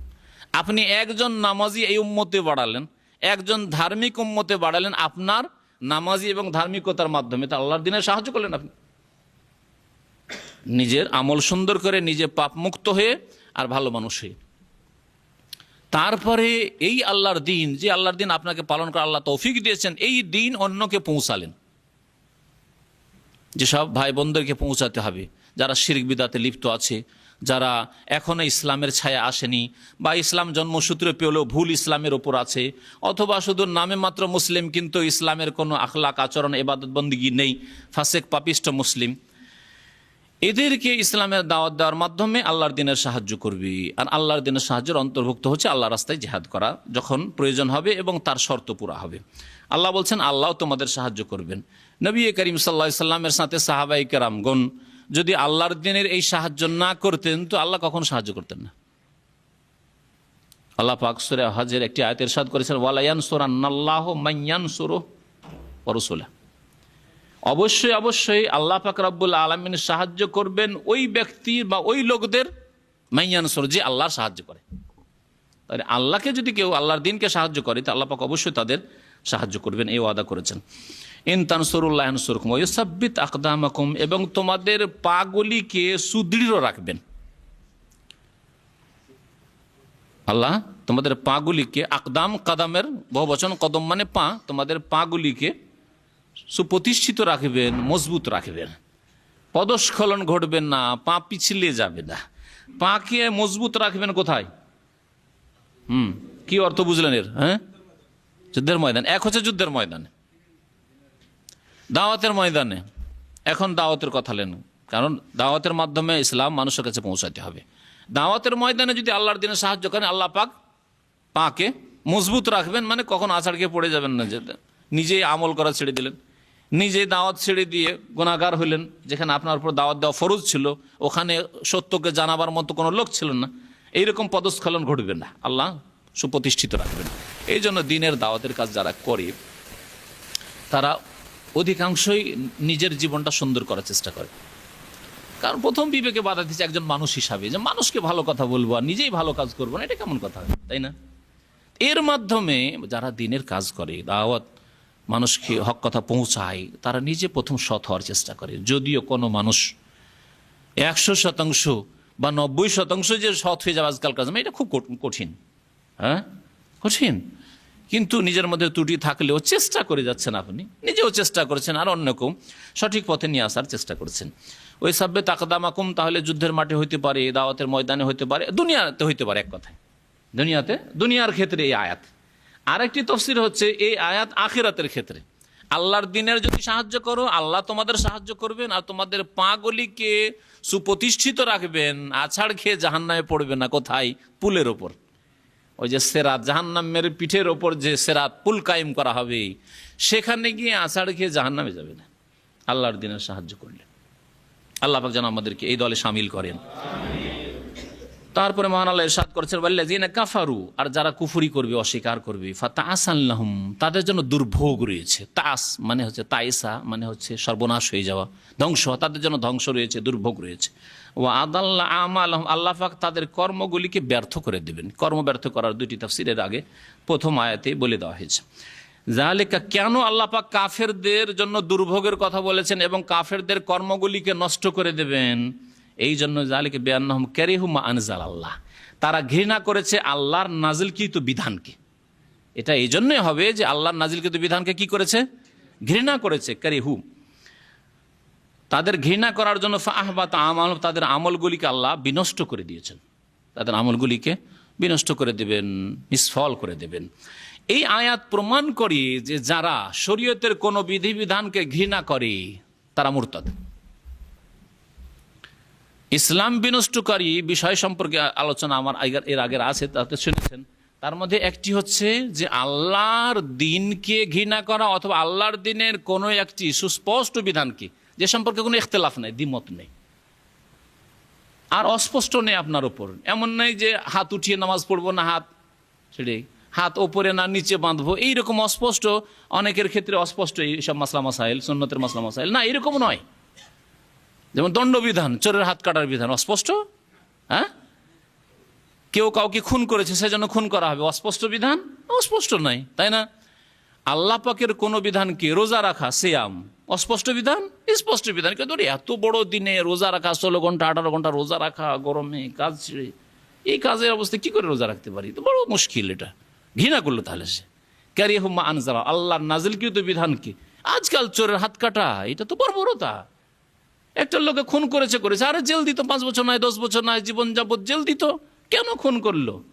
হ্যাঁ, কারিহু মা আনজালা, আল্লাহ পাকের নাজিলকৃত বিধানকে ঘৃণা করলো। ফাআহবাত আমালাহুম, তাদের আমলকে আল্লাহ বরবাদ করে দেবেন। কুফরি, ইসলাম নষ্টকারী বিষয়। একজন জন্মসূত্রে মুসলিম, নামাজ রোজা সবকিছুই করে, কিন্তু আল্লাহর কোনো বিধানকে যদি ঘৃণা করে যে এটা ঠিক হয়নি, আল্লাহ পাকের এই ফয়সালা ঠিক হয়, তাহলে সে কাফের, সে মুরতাদ হয়ে গেল। এইরকমই ছেলে মেয়েদের হকের ক্ষেত্রে আজকাল মুসলিম সমাজে অধিকাংশ মানুষ মেয়েদেরকে ওই যা যৌতুক দিয়ে, জামাইকে যৌতুক দিল, দিয়ে পাঠিয়ে দিল, আর কিছু দিতে চায় না। হিন্দুদের কাছ থেকে নিয়েছে পণ প্রথা, যৌতুক প্রথা, আর সেটা দিয়ে পাঠিয়ে দিল, আর মেয়েকে কিছু দিবে না, ছেলেগুলিকে সব জমি জায়গায় লিখে দিয়ে দিল। অধিকাংশ মুসলিমরা আজকাল এই কাজ করছে, আর জাহান্নামে চলে যাচ্ছে, নিঃসন্দেহেরা জাহান্নামে যাচ্ছে। কারণ বান্দার হক আল্লাহ পাক মাফ করবেন না। তাহলে প্রথম তাদের অন্তরে আল্লাহর বিধানের ওপর একটা অনীহা এসছে। আল্লাহ কি করেছে? 10 বিঘা জমি দেবো আমি ছেলেকে, আর 5 বিঘা মেয়েকে দিতে হবে? মেয়েকে দিয়ে দিলাম মানে জামাইকে দিয়ে দিলাম, পরের ছেলেকে কেন দেবো? আরে নিজের ছেলেকে দেবো, তাই না? এটাই তো কাজ করছে। না হলে কেন এই কাজ করলো? নিজে জন্ম দিল ছেলেকে, নিজেই জন্ম দিল মেয়েকে। হ্যাঁ, মেয়েকে আল্লাহ 5 বিঘা দিলেন, আর ছেলেকে 10 বিঘা। আপনার এখানে হস্তক্ষেপের অধিকার কোথায়? আগেই বলেছি, একজন মুসলিমের কাজ, ব্যক্তি জীবনে হোক অথবা পারিবারিক জীবনে হোক, রাষ্ট্রনীতিতে হোক, কাজ হচ্ছে শুধু বাস্তবায়ন করা। বিধান তৈরি আছে, কোরআনে কারীম হচ্ছে বিধান। এদের সংবিধান তৈরি করা লাগে না। সত্যিকার মুসলিম হলে সংবিধান তৈরি করা লাগে না, বিধান তৈরি হয়ে আছে। এই হচ্ছে আল কোরআন বিধান। এই ক্ষেত্রে যেই ব্যক্তি মনে করলো যে না আমি দেব না, মেয়েকে আমি 5 লাখ টাকা দেবো, ছেলেকে 10 লাখ টাকা, এত টাকা মেয়েকে কেন দেবে? তুই জামাইয়ের ঘরে চলে যাবে। সেই ব্যক্তি প্রথম অন্তরে ঘৃণা তৈরি হয়েছে যে এটা চলবে না, এটা আল্লাহর বিধান, এটা ঠিক হয়নি। তাহলে সেই ব্যক্তি কাফের। সে শুধু জালেম হয়ে মরল না, তার অন্তরে যদি ঘৃণা জন্মে থাকে, শরীয়তের বিধান জানলো তারপরে বাস্তবায়ন করলো না, তাহলে সে কাফের। আর শরীয়তের বিধান জানে না, আর অজ্ঞতার কারণে, এইরকম কিছু জাহেল মূর্খ রয়েছে আমাদের সমাজে, হয়তো অজ্ঞতার কারণে মেয়েকে হাত তোলা, যা তোকে 50,000 টাকা দিয়ে দিলাম, বিদায় তুই এখান থেকে। আর ছেলের জন্য সব কিছুতে ভিটে মাটি, ছেলের জন্য ভালো ভালো দামি জায়গাগুলি, শহরের জায়গাগুলি ছেলের জন্য থেকে গেল, কিন্তু জাহেল, শরীয়তের মাসলা জানে না। তাহলে সে বড় জালেম হয়ে মরল। হয় কাফের হয়ে মরবে, আর না হলে জালেম হয়ে মরবে। ওমাল্লাম ইয়াহকুম বিমা আনজালাল্লাহু ফাউলাইকা হুমুল কাফিরুন ওমাল্লাম ইয়াহকুম বিমা আনজালাল্লাহু ফাউলাইকা হুমুজ জালিমুন ওমাল্লাম ইয়াহকুম বিমা আনজালাল্লাহু ফাউলাইকা হুমুল ফাসিকুন। আল্লাহ 3 ভাবে এই জন্যই বলেছেন, যদি শরীয়তের বিধান জানলো তারপরে মানলো না, যে না এটা করা যাবে না, তার মানে আল্লাহ ইনসাফ করেনি, আল্লাহ ন্যায় বিচার করেনি, মেয়েকে বেশি দিয়ে দিয়েছে, আমি ইনসাফ করলাম, তাহলে সে কাফের, সে মুসলিম নয়, সে মুরতাদ। যদিও নামাজি আর দাড়িওয়ালা হোক না কেন, যে তাগুত, তাগুতের চাইতে বড় কথা যে সে মুসলিমের নাই, কারণ তাগুত বলেও নিজে মুসলিম থাকতে চায়। কাউকে যদি আজকাল তাগুত বলেন, তাগুত মানে হচ্ছে সীমা লঙ্ঘনকারী, ভাববে যে আমি সীমা লঙ্ঘনকারী তবে আমি মুসলিম, না মুসলিম নয় সে। আর যদি ইসলামের বিধিবিধান না জানে, জানার সুযোগ সুবিধা না হয়ে থাকে, জানার সুযোগ সুবিধা হলে জানতে হবে। গ্রামে আলেম মজুদ আছে, আলেমের কাছ থেকে জানার সুযোগ সুবিধা আছে, আর ছেলে মেয়েকে ভাগ বন্টন করে যাচ্ছে, আলেমের কাছে জানার প্রয়োজন মনে করলো না, তাহলে তার ইমান কি করে টিকবে? ফাসালু আহলা যিকরি ইন কুনতুম লা তা'লামুন, আলেমদেরকে জিজ্ঞাসা করেন যদি না জানা থাকে যে ছেলেকে কি দেবো, মেয়েকে কি দেবো, কখন কি দেবো। আল্লাহু আকবার। আল্লাহ পাক যেন আমাদের জাতির এইসব মুসলিমদেরকে হিদায়াত দান করেন। আল্লাহ পাক তারপরে ইরশাদ করছেন, আফালাম ইয়াসিরু ফিল আরদ, এরা কি পৃথিবীতে ভ্রমণ করে দেখে না? ফায়ানজুরু কাইফা কানা আকিবাতুল্লাযিনা মিন ক্বাবলিহিম, ওই সব লোকদের পরিণাম কি হয়েছে যারা তাদের পূর্বে ছিল। আল্লাহ পাক তাহলে ভ্রমণ করতে বলেছেন, কিন্তু ভ্রমণ বিভিন্ন প্রকারের। কিছু ভ্রমণ আছে যেগুলি ফরজ, হজের জন্য ভ্রমণ করা, ওমরার জন্য ভ্রমণ করা, তাই না? এসব ভ্রমণ হচ্ছে ফরজ। মাতা পিতার সাথে দেখা করার জন্য ভ্রমণ করা ফরজ, স্ত্রীর সাথে সাক্ষাতের জন্য ভ্রমণ করা, সফর করছেন ফরজ, তাই না? ছেলে মেয়েদের লালন পালনের জন্য, রুজি রোজগারের জন্য, হালাল রুজি হয়তো দেশে হচ্ছে না, বিদেশে যেতে হবে, ভ্রমণ অনেক ক্ষেত্রে ফরজ, অনেক ক্ষেত্রে হয়তো মুস্তাহাব। আর এক ভ্রমণ হচ্ছে সারা পৃথিবীর বিভিন্ন দেশে আল্লাহ পয়সা দিয়েছে দেখে যদি সেখান থেকে কিছু উপদেশ নিতে পারেন, বিশেষ করে যেসব এলাকায় জালেমদেরকে ধ্বংস করা হয়েছে। যখন আপনি মেনা পার হয়ে মুজদালেফায় ঢুকছেন, সেখানে আবরাহাকে ওর সেনাবাহিনীকে ধ্বংস করা হয়েছে, সেই জায়গায় গিয়ে একটু শিক্ষা নিলেন, ওহ এই জায়গায় আল্লাহ পাকের গজব নাযিল হয়েছে। ছোট ছোট পাখি দিয়ে আল্লাহ পাক হাজার হাজার মানুষকে এখানে ধ্বংস করতে পেরেছেন, আর এই বিশাল জানোয়ার হাতিকে আল্লাহ ধ্বংস করে ধূলিসাৎ করেছে। সুবহানাল্লাহ। এখান থেকে কিছু নসিহত নিলেন। সামুদ সম্প্রদায়কে যেখানে ধ্বংস করা হয়েছে, আদ সম্প্রদায়কে যেসব এলাকা ধ্বংস করা হয়েছে, লুত সম্প্রদায় ধ্বংস করা হয়েছে, এসব কথা চিন্তা করে সেখান থেকে কিছু উপদেশ নিলেন। আমরাও যদি সেই চরিত্র অবলম্বন করি, সেই রকম আমাদের আখলাক আমল আকিদা হয়, তাহলে আল্লাহর আযাব আমাদের উপর আসবে যেমন তাদের উপর এসেছে। এই রকম সফর অনেক ক্ষেত্রে মুস্তাহাব, নেকির কাজ। আর এক সফর হচ্ছে জায়েজ সফর। রিয়াজে থাকেন, রিয়াজে সমুদ্রে নেই, সুতরাং সমুদ্র বীজ দেখার জন্য দাম্মাম খবর ঘুরতে আসলেন, জেদ্দা ঘুরতে গেলেন আমোদ ফুর্তি করার জন্য, তাই না? তাহলে এটা হচ্ছে জায়েজ সফর, যদি সেখানে গিয়ে পাপ না হয়, সেখানে গিয়ে পাপ না হয়। আর এক সফর হচ্ছে ভ্রমণ হচ্ছে হারাম সফর, যেটা উদ্দেশ্য হচ্ছে যে মুসলিম দেশে বা মুসলিম এলাকায়, এইসব এলাকায় মেলা বাধা আছে পাপ করা, মদ খাওয়ার জন্য, জেনা করার জন্য, সুতরাং যায়, পশ্চিমা দেশে যায়, থাইল্যান্ডে চলে যায়। হ্যাঁ, এই রকম যারা চিন্তাধারা নিয়ে সফর করছে, এ হচ্ছে সফর হারাম সফর। আল্লাহ পাক এখানে সফর করতে বলেছেন, কিন্তু কোন সফর করতে হবে সেটা বুঝতে পেরেছেন। আফালাম ইয়াসিরু ফিল আরদ, তারা কি পৃথিবীতে ভ্রমণ করে দেখে না? ফায়ানজুরু কাইফা কানা আকিবাতুল্লাযিনা মিন ক্বাবলিহিম, তাদের পূর্বে যেসব লোকেরা ছিল তাদের কি পরিণাম হয়েছে। আকিবা মানে হচ্ছে পরিণাম।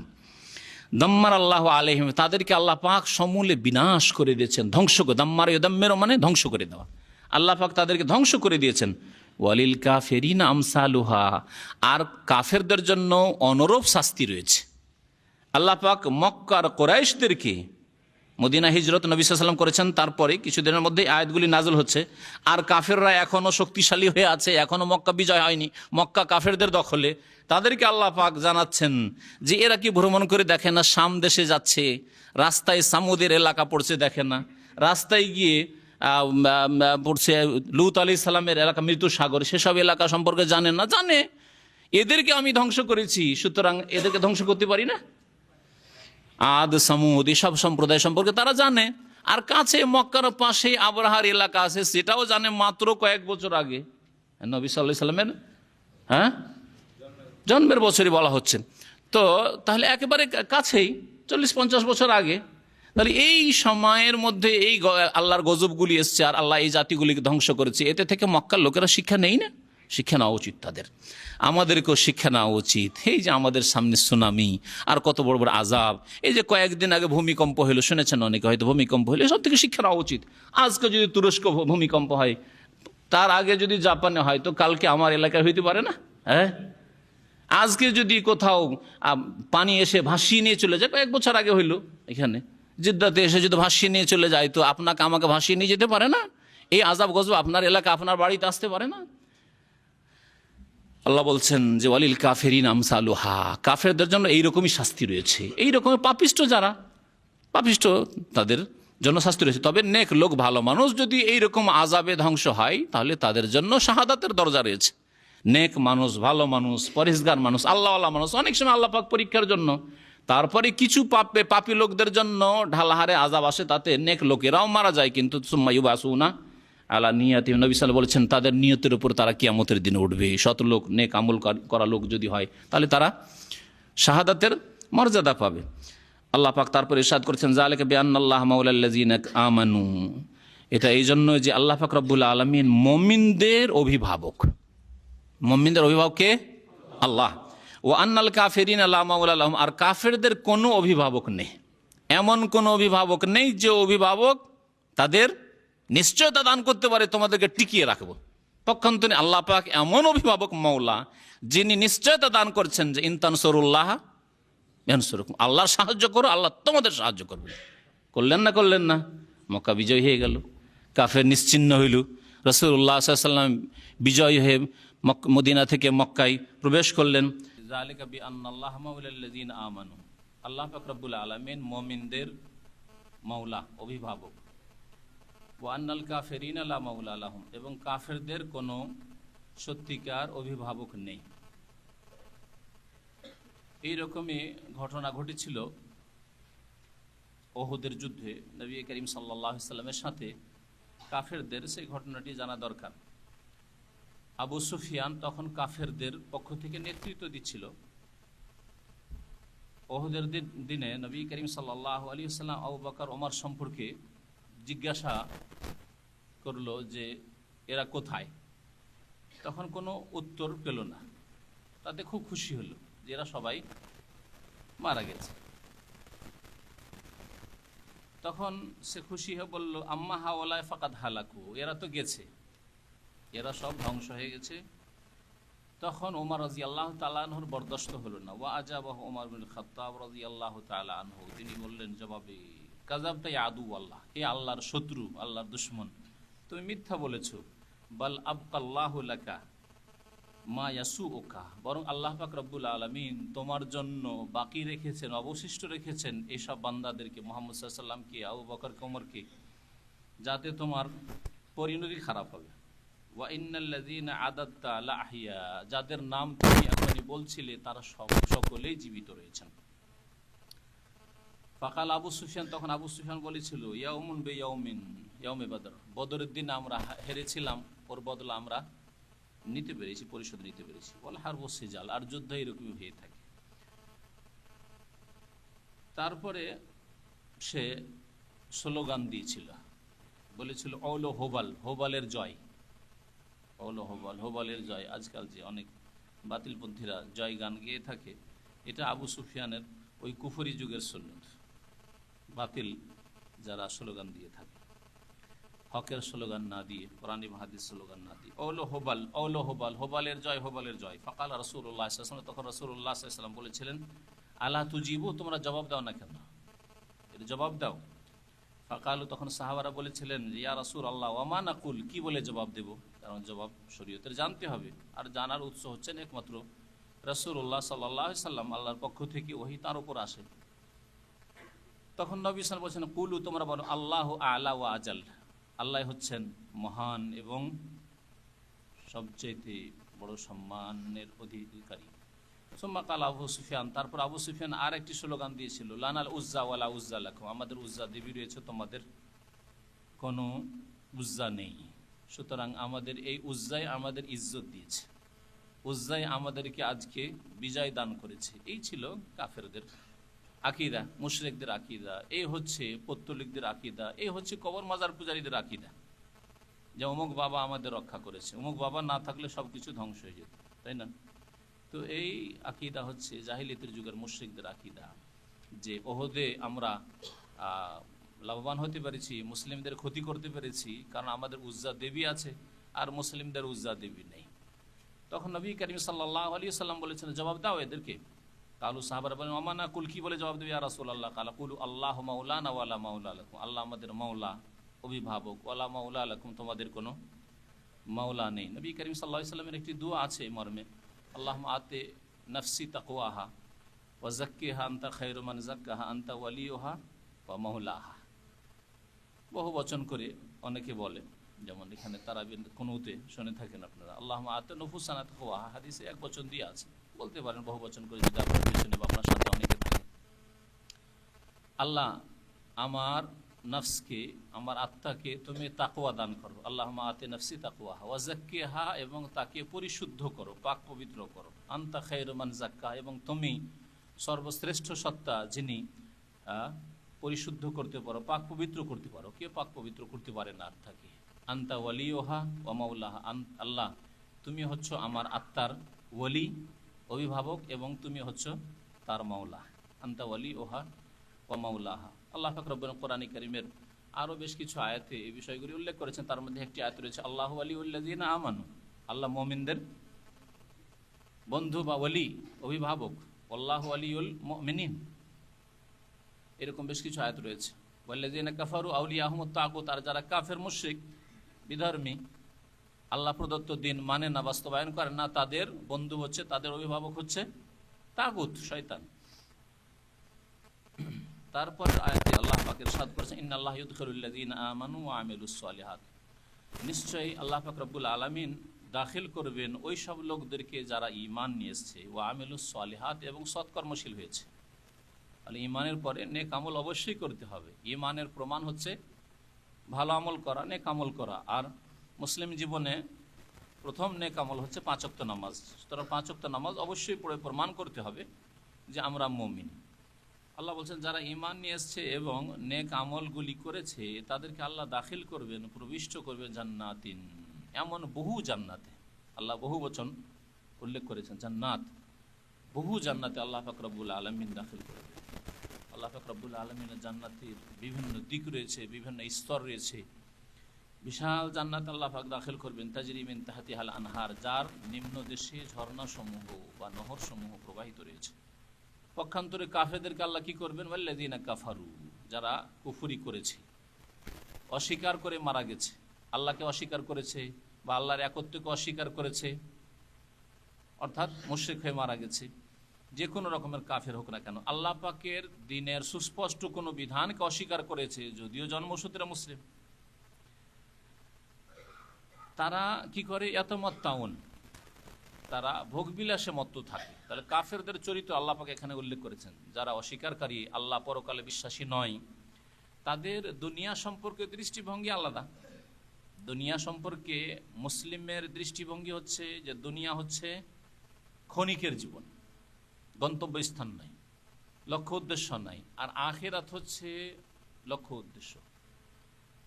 দুনিয়া সম্পর্কে মুসলিমের বিশ্বাস যে দুনিয়া হচ্ছে কর্মস্থল, এখানে কাজ করে যেতে হবে, এখানে যেমন মেহনত করব, কাজ করব, ভালো কাজ করব, ভালো ফল পাব। আর আখিরাত হচ্ছে প্রতিফলের জগৎ, সেখানে রেজাল্ট পাওয়া যাবে। দুনিয়া আল্লাহ রেজাল্ট দেবেন না। আমি নামাজ পড়লে আপনাকে খুব ভালো খাওয়াবেন আল্লাহ, আর ভালো সুখে রাখবেন না, আল্লাহ পাকে কথা বলেননি, তবে সেটা আল্লাহ পাকের ইচ্ছা। তাহলে দুনিয়া ফলের জগৎ নয়। এই জন্য আপনি দিন পালন করলে নগদ নগদ আল্লাহর কাছে ফল চাইবেন। আল্লাহ আমি নামাজ পড়ছি তারপরে কেন অভাব, নামাজ পড়ছি তারপরে কেন আমার কাজ নাই, নামাজ পড়ছি তারপরে কেন বালা মুসিবত অসুখ। তাহলে আপনি দুনিয়া সম্পর্কে আপনার ইমানই ঠিক হয়নি। দুনিয়া প্রতিফল জগৎ নয়, বদলার জগৎ নয়, যাহলে এখানে আল্লাহ বদলা দিয়ে দেবেন। দুনিয়া হচ্ছে কর্মজগৎ, এখানে কর্ম করতে হবে।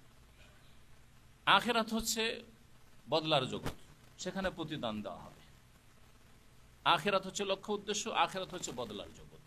সুতরাং দুনিয়া থেকে আপনাকে আমাকে সম্বল নিয়ে যেতে হবে আখিরাতকে লক্ষ্য উদ্দেশ্য করে, কারণ স্থায়ী ঘর আমাদের ভালো করতে হবে, সুন্দর করতে হবে, যাতে জাহান্নাম যাতে না হয়। আখিরাত সম্পর্কে মুমিনের ধারণা যে সেখানে জান্নাত জাহান্নাম আছে, দুটো স্থান আছে। মানুষ মরে গেলেই সেখানে এক্সপায়ার হয়ে জানে, যেমন আজকাল এক্সপায়ার, অমুক এক্সপায়ার করলো, এক্সপায়ার হয় না, বরং দুনিয়া শেষ হলো কিন্তু তার স্থায়ী জগৎ শুরু হয়ে গেল, আখিরাত শুরু হয়ে গেল। এটা হচ্ছে ইসলামিক দৃষ্টিভঙ্গি, মুসলিমের ইমান, আকিদা, বিশ্বাস। পক্ষান্তরে কাফেরের মত হয়ে গেলে এক্সপায়ার হয়ে যায়, আর কিছু থাকে না, তাই না?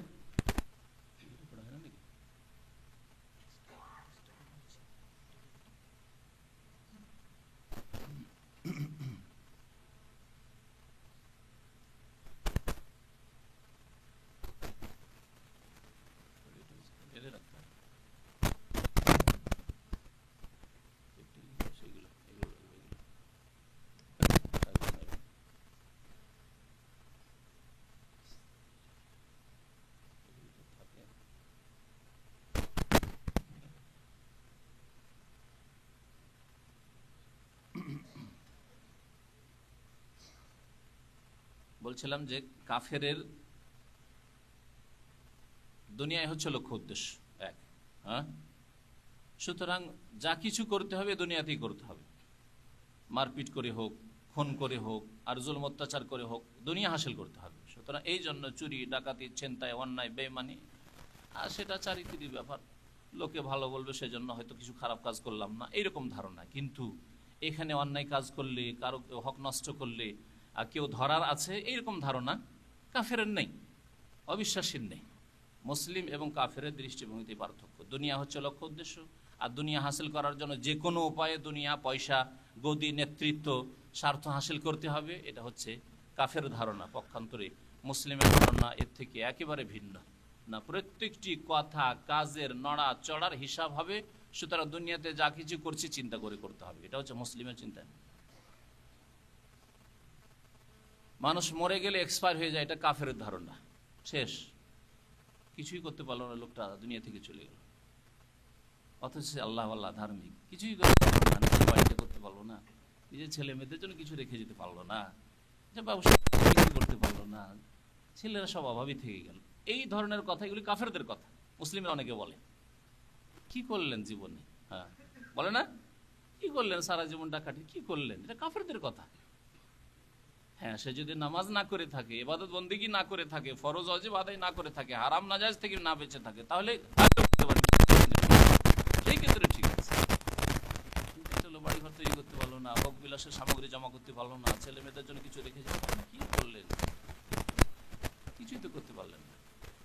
ছেলেদের মেয়েদের ডাক্তার, ইঞ্জিনিয়ার বানাতে পারলেন, কি করলেন? কাফেরদের কথা। কারণ কাফেরদের টার্গেট হচ্ছে এই দুনিয়া। কাফের, আল্লাহ বলছেন এরা ভোগ বিলাসে মত্ত। ভোগ বিলাস কিসে হাসিল হবে সেই চিন্তা তাদের।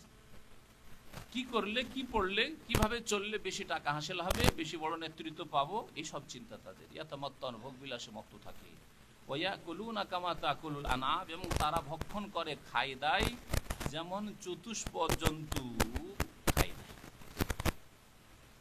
যেমন জন্তু জানোয়ারে ভক্ষণ করে, তেমনই ভাবে কাফেররা ভক্ষণ করে।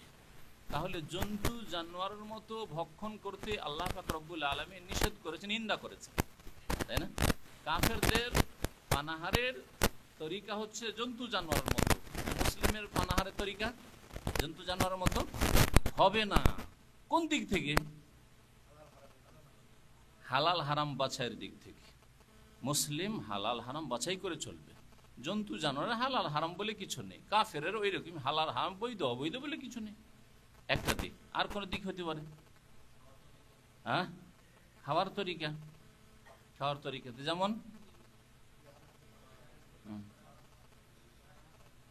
মুসলিম ডান হাতে পান করে, মুসলিম বসে খায়। আল্লাহ তুলনা করেছেন জন্তু জানোয়ারের সাথে। জন্তু জানোয়ার কোনোদিন দেখেছেন বসে খায়? গরু ছাগল বসে খেতে দেখেছেন নাকি? হ্যাঁ, যত জন্তু জানোয়ার আছে সবগুলি দাঁড়িয়ে খায়, তাই না? এই জন্য নবী করিম সাল্লাল্লাহু আলাইহি সাল্লাম মানুষকে দাঁড়িয়ে খেতে নিষেধ করেছেন, দাঁড়িয়ে খেতে নিষেধ করেছে। তাহলে এই ধরনের ক্ষেত্রে খাওয়া দাওয়া, যদিও এই বিষয়টিকে অনেক হালকা মনে করে, হালকা নয়। আল্লাহ বলছেন কাফেররা জন্তু জানোয়ারের মতো খায়, তাহলে মুসলিম জানোয়ারের মতো খাবে না। আর জানোয়ার কখনো বসে খায় না, জন্তু জানোয়ার দাঁড়িয়ে খায়। সুতরাং কোনো মুসলিম দাঁড়িয়ে খাবে না। নবী করিম সাল্লাল্লাহু আলাইহি ওয়াসাল্লামের বেশ কিছু হাদিস রয়েছে এই মর্মে। দাঁড়িয়ে খেতে নিষেধ করেছেন, দাঁড়িয়ে পান করতে নিষেধ করেছে, একমাত্র জমজমের পানি ছাড়া, আর একমাত্র উজু করার পরে যে বেঁচে থাকা পানি, এই পানি ছাড়া আর কোনো ক্ষেত্রে নবী সাল্লাল্লাহু আলাইহি ওয়াসাল্লামের পান করার ক্ষেত্রেও কোনো হাদিস নেই যে কখনো কিছু পান করেছেন দাঁড়িয়ে। অনেকে মনে করে যে জমজম পান করা বা উজুর পানি পান করা দাঁড়িয়ে সুন্নত না, দাঁড়িয়ে সুন্নত, নবী সাল্লাল্লাহু আলাইহি ওয়াসাল্লাম তখন দাঁড়িয়ে পান করেছে, জন্য জায়েজ আছে আপনার জন্য। কিন্তু হয়তো বসেছিলেন আর জমজম পান করার জন্য দাঁড়িয়ে যাবেন, কিছু লোকেরা যেমন করে, এটা ভুল। যে অবস্থায় আছেন সেই অবস্থায় জমজম পান করে নেন, যেই অবস্থায় আছেন সেই অবস্থায় উজুর পানি পান করে নেন। যদি দাঁড়িয়ে থাকেন দাঁড়িয়ে পান, কারণ এই ক্ষেত্রে নবী সাল্লাল্লাহু আলাইহি ওয়াসাল্লাম থেকে প্রমাণ আছে সেই জন্য। তারপরে খাওয়া দাওয়া বা দুনিয়ার ভোগবিলাস সম্পর্কে দৃষ্টিভঙ্গি, তাই না? জন্তু জানোয়ারের খাওয়া দাওয়া কি জন্য বা ভোগ বিলাস এসব কিসের জন্য? তার মধ্যে দুটো শক্তি আছে, একটা পেটের খিদা, একটা যৌন খিদা। হ্যাঁ, যৌনের ক্ষুধা আছে আর একটা পেটের ক্ষুধা আছে। এই দুটি ক্ষুধা দূর করতে চায় জন্তু জানোয়ারে। কাফেরেরও এই দুটি ক্ষুধা আছে, এই দুটি ক্ষুধা দূর করতে চায়। কাফেরও পেটে খেতে চায়, আর কাফেরও তার টার্গেট হচ্ছে যে যৌন চাহিদা আছে তা দূর করতে চায়, যেখান থেকে হোক না কেন, জেনা হোক আর স্ত্রীর সাথে হোক, হস্তমৈথুন করে হোক আর সমকামিতা করে হোক, যে কোনোভাবে। কিন্তু না, মুমিন এই কাজ করে না, এটা কাফের করতে পারে। কারণ কাফের জীবনযাপন করে জন্তু জানোয়ারের মতো, আর জন্তু জানোয়ার পেট পূরণ করে আর যৌন ক্ষুধা দূর করে। সুতরাং মুসলিম কখনো হস্তমৈথুন করবে না জন্তু জানোয়ারের মতো, মুসলিম কখনো সমকামিতায় লিপ্ত হবে না জন্তু জানোয়ারের মতো, মুসলিম কখনো জেনা ব্যভিচার করবে না জন্তু জানোয়ারের মতো, যে কোনো জায়গায় গিয়ে ভিড়ে গেল না। মুসলিমকে আল্লাহ পাক পবিত্র জীবনযাপন দান করেছেন। ওয়াল্লাযীনা হুম লিফুরুজিহিম হাফিজুন, যারা নিজের লজ্জা স্থানের হেফাজত করে, সুরক্ষা করে। কাফের লজ্জা স্থানের হেফাজত করে না। এইরকমই জন্তু জানোয়ার লজ্জা স্থানের হেফাজত করে না। আল্লাহ পাক কাফেরকে জন্তু জানোয়ার সাথে তুলনা করেছেন। মুমিন কি করে? ওয়াল্লাযীনা হুম লিফুরুজিহিম হাফিজুন, তার আগে আল্লাহ বলছেন কাদ আফলাহাল মুমিনুন, মুমিন ওরা।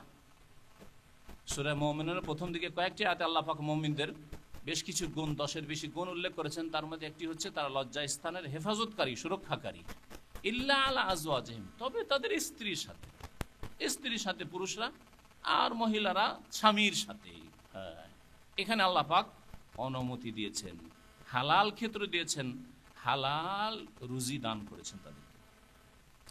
তো আল্লাহ পাক ইরশাদ করেছেন যে ভোগ বিলাসে মত্ত থাকে কাফেররা, আর তারা খায় দায় জন্তু জানোয়ারের মতো। শেষ পরিণাম কি হবে?